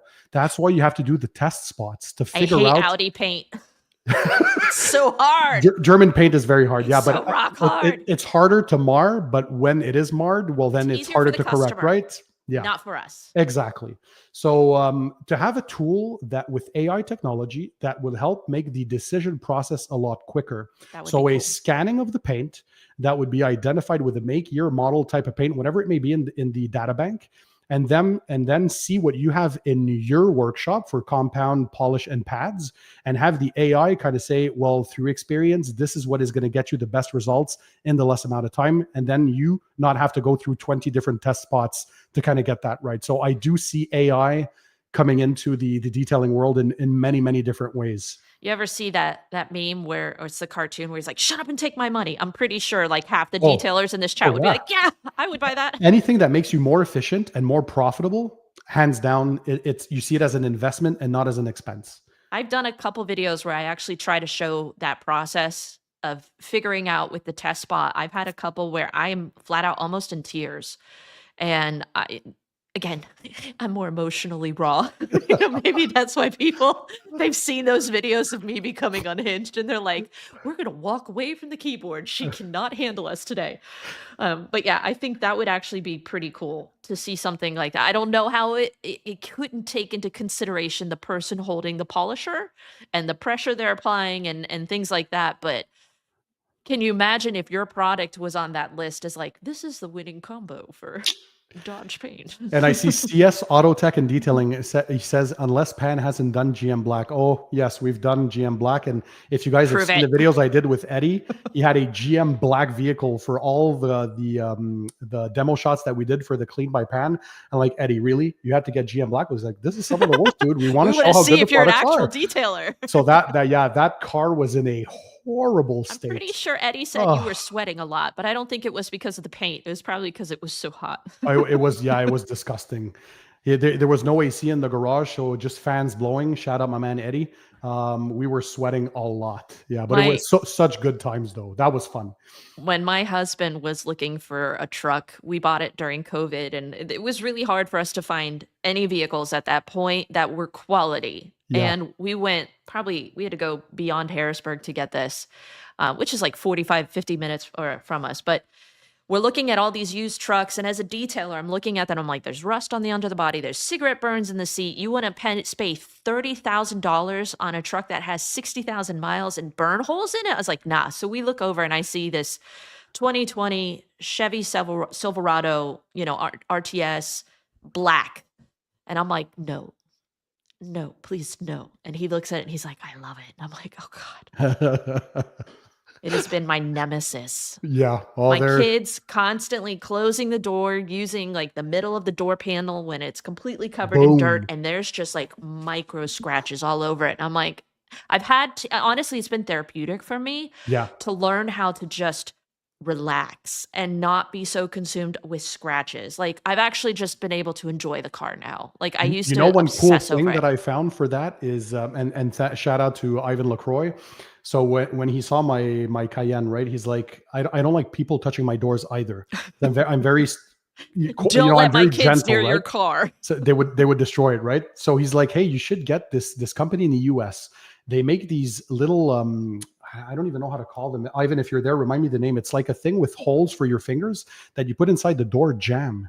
And so you open and close the doors by putting your fingers in there. It's like black knuckles, but in a door jamb. Exactly. And that has been like, wow. Once people see that, they're like, oh, that's so cool. Thank you. That's what you're going to use, not my handle to close the door. I should just PPF like the whole door panel where my kids are, but and then have one that you can change every day to a new PPF because it's going to be the bane of your existence. They're going to destroy it. Oh my goodness.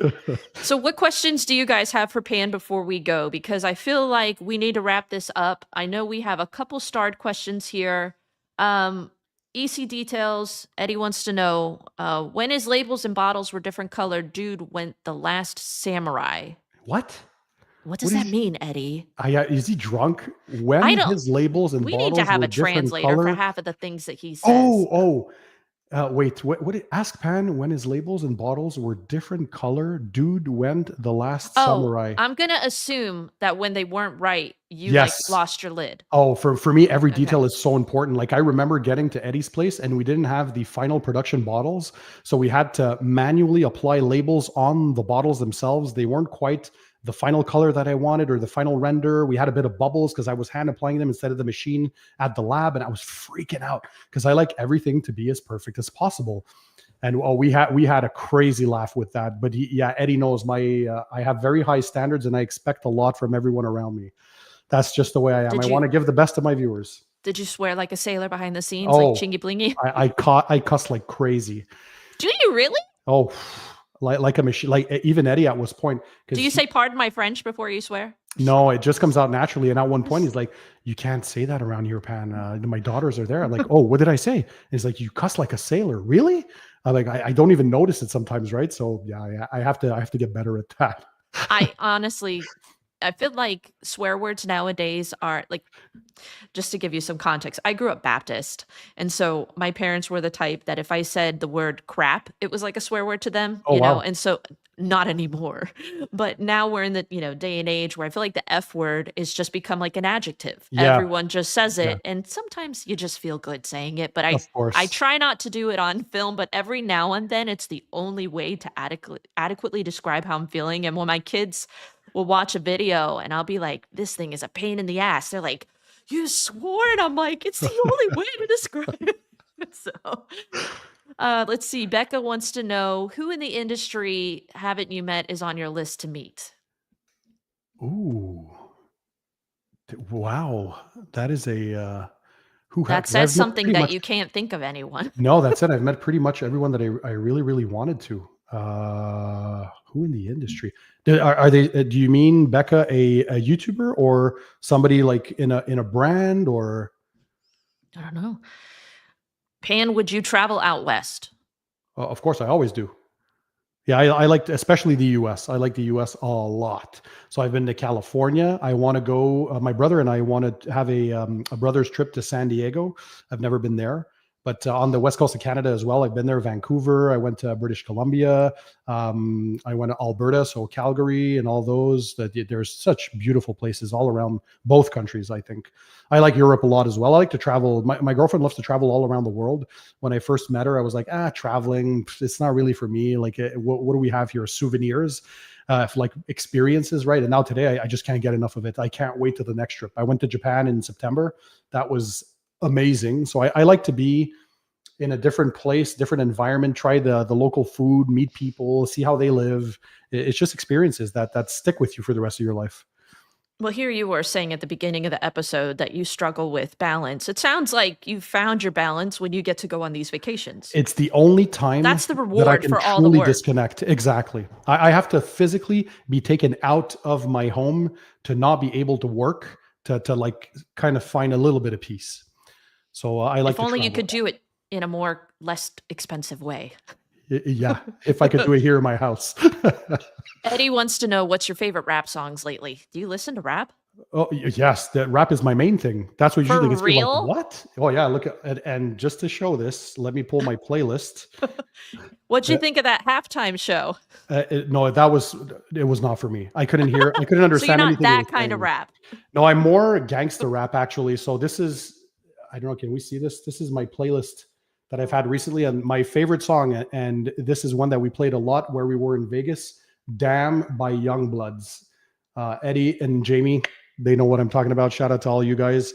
But yeah, I like gangster rap the most. Like 50 Cent is my favorite singer ever. So I started with Wu-Tang Clan back in the early 90s. I used to play basketball in high school when Michael Jordan was winning all the championships. And so basketball and Hence the hip shoe hop, they usually, collection. yeah, Jordan Yes. is one of my biggest inspirations. So I Yeah. really like that. And yeah, hip hop is my main thing. So anything that gets me pumped up, especially when I'm going through stuff in life. So Damn from Youngbloods these days is pretty good. Yeah. That's interesting.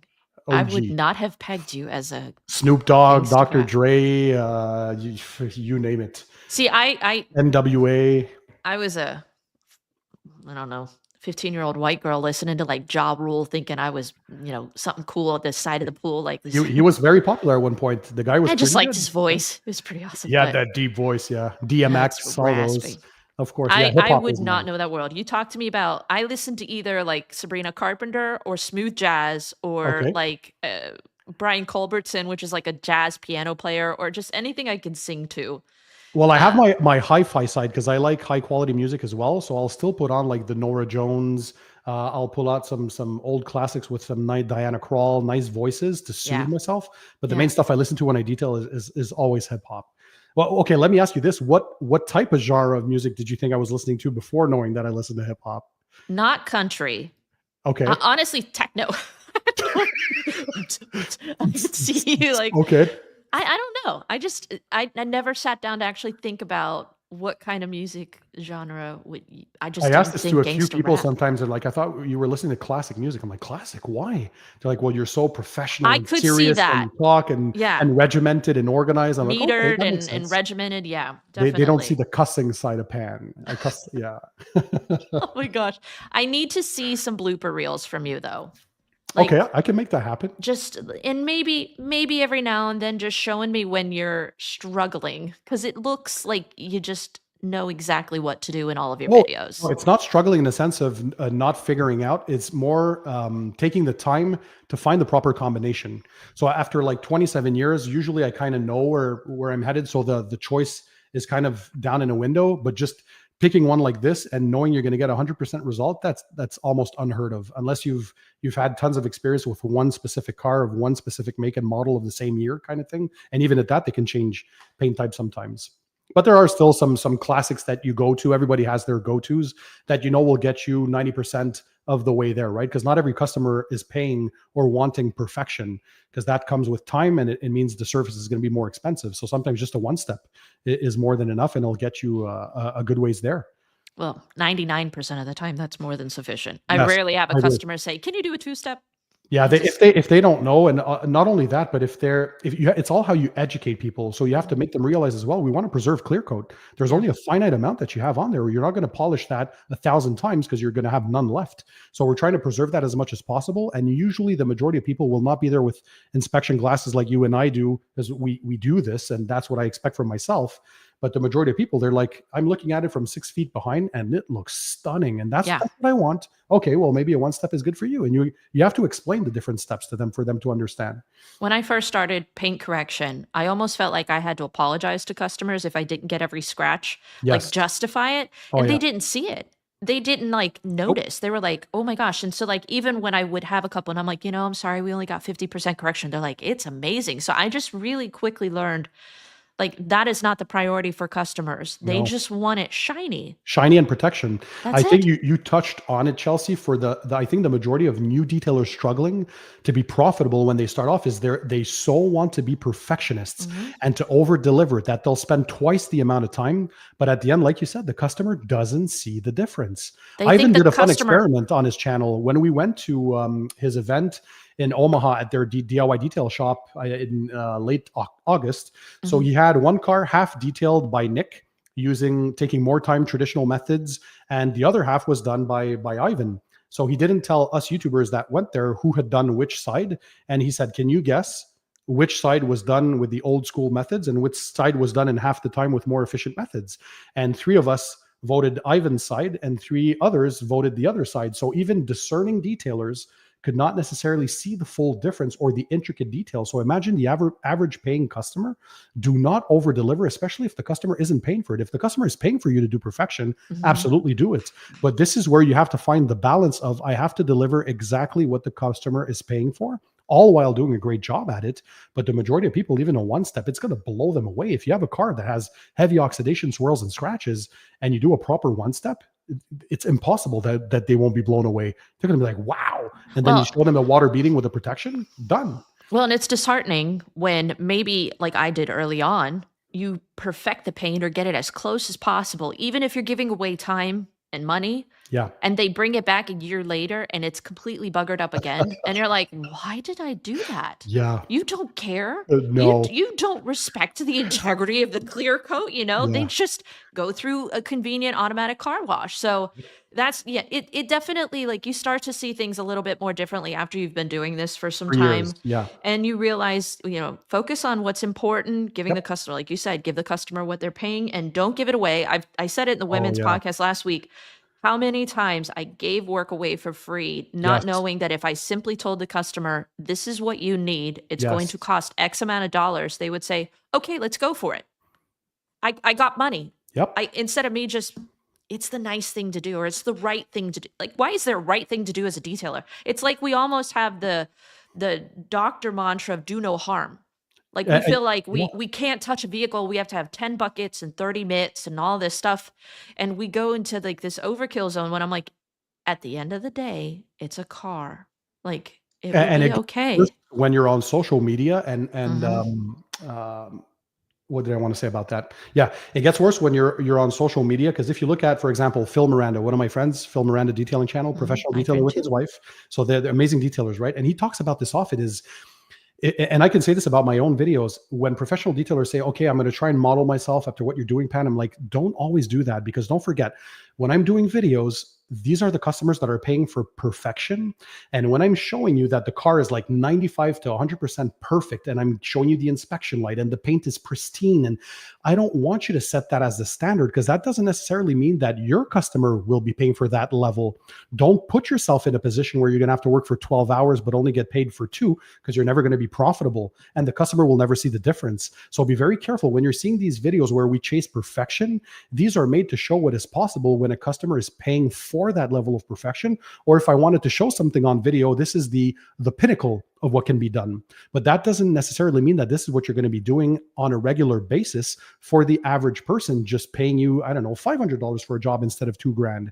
That's a big difference. So don't ever put that pressure on yourself to mimic or have the exact same results as what you see on social media, because social media has that pressure of you have to do everything perfect, right? Mhm. I've said this many times on his channel. He'll have sometimes like one little scratch that's remaining that's so deep that the customer was paying for a one step, which the one step would never remove that. But then you see in the comment section, hey man, it's not perfect. It's Oh, you I still have know. a I can't scratch say there. put a light on it. I'm like, you put a light on Like, it. do you even know how to paint correct? The person's like, I've never done that in my life. So, like, you're a backyard detailer now, telling a professional how he should be doing his job. And so, social media brings this other. Don't put yourself pressure.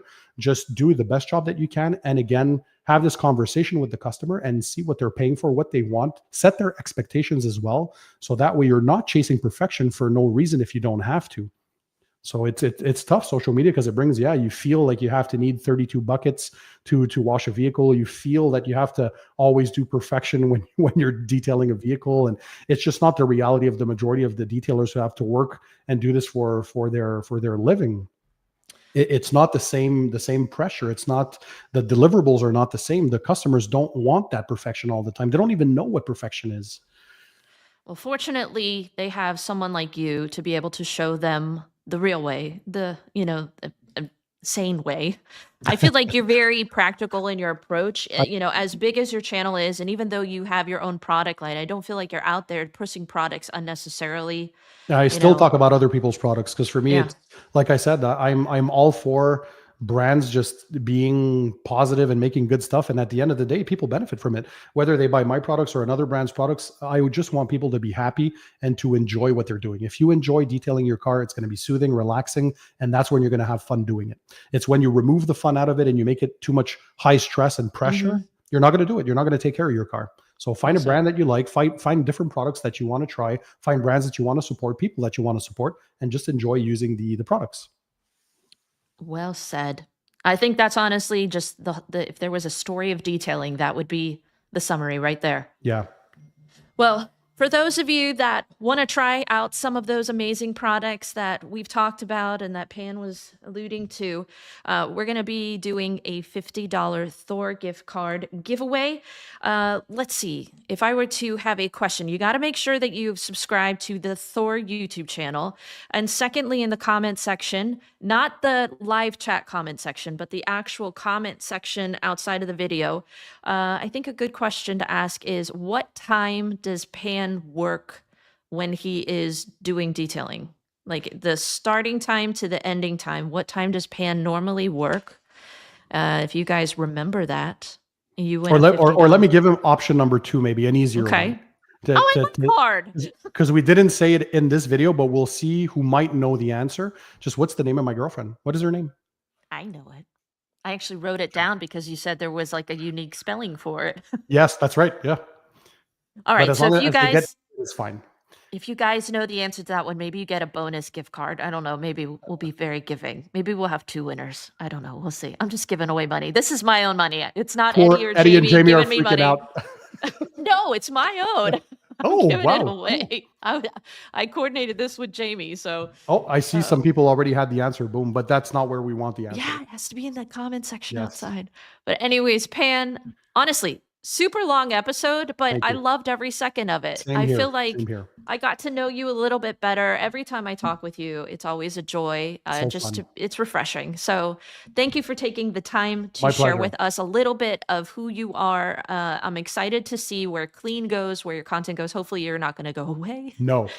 Thank you for all of the help and support that you've given my channel and My all of pleasure. those. I know You a deserve lot it. of other channels have been watching, and I know you've supported them as well. So thank you. Continue doing what you do. Thanks to all the viewers who were there tonight. That's the most important for me, is people out there supporting the content creators. That it's a lot of hard work. So subscribe to their channels, show them some love, and drop some positivity. Help your people, because it's tough making these videos.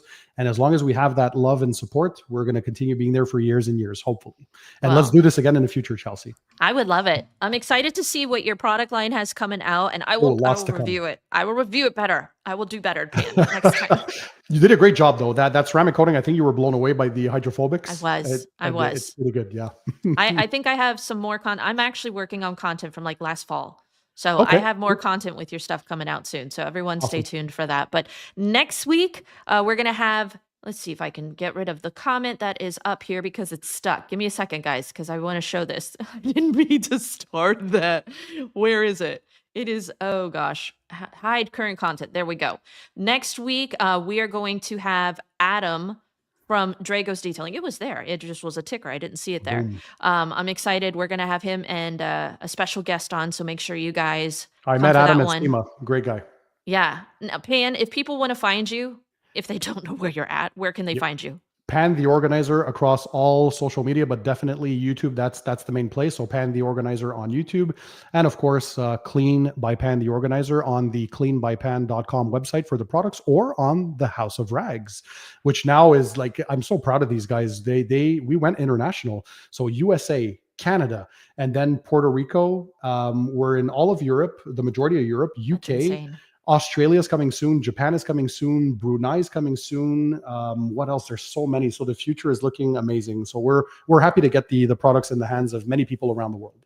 Wow. World domination. We're trying. Nothing but the best, right? You're always just ruling for number one. Your dad just drilled it in you. Yep. Well, next week, I want to announce to you guys, I'm a mom, and this whole it's 10 o'clock and my kids, I got to tuck them in. So what we're going to actually do is we're going to start at 7 o'clock from now on for the podcast, because it's a little difficult to do the 8 to 10 o'clock slot. So make sure you guys join us next Wednesday at 7 p.m. Eastern Standard Time. Thank you again, Pan. And my pleasure. We will see you guys next week. Have a great week. Bye, everyone. Keep it tight. Bye. Keep it clean. We'll see you on the next one. It's a perfect way to end. Love it. See you guys.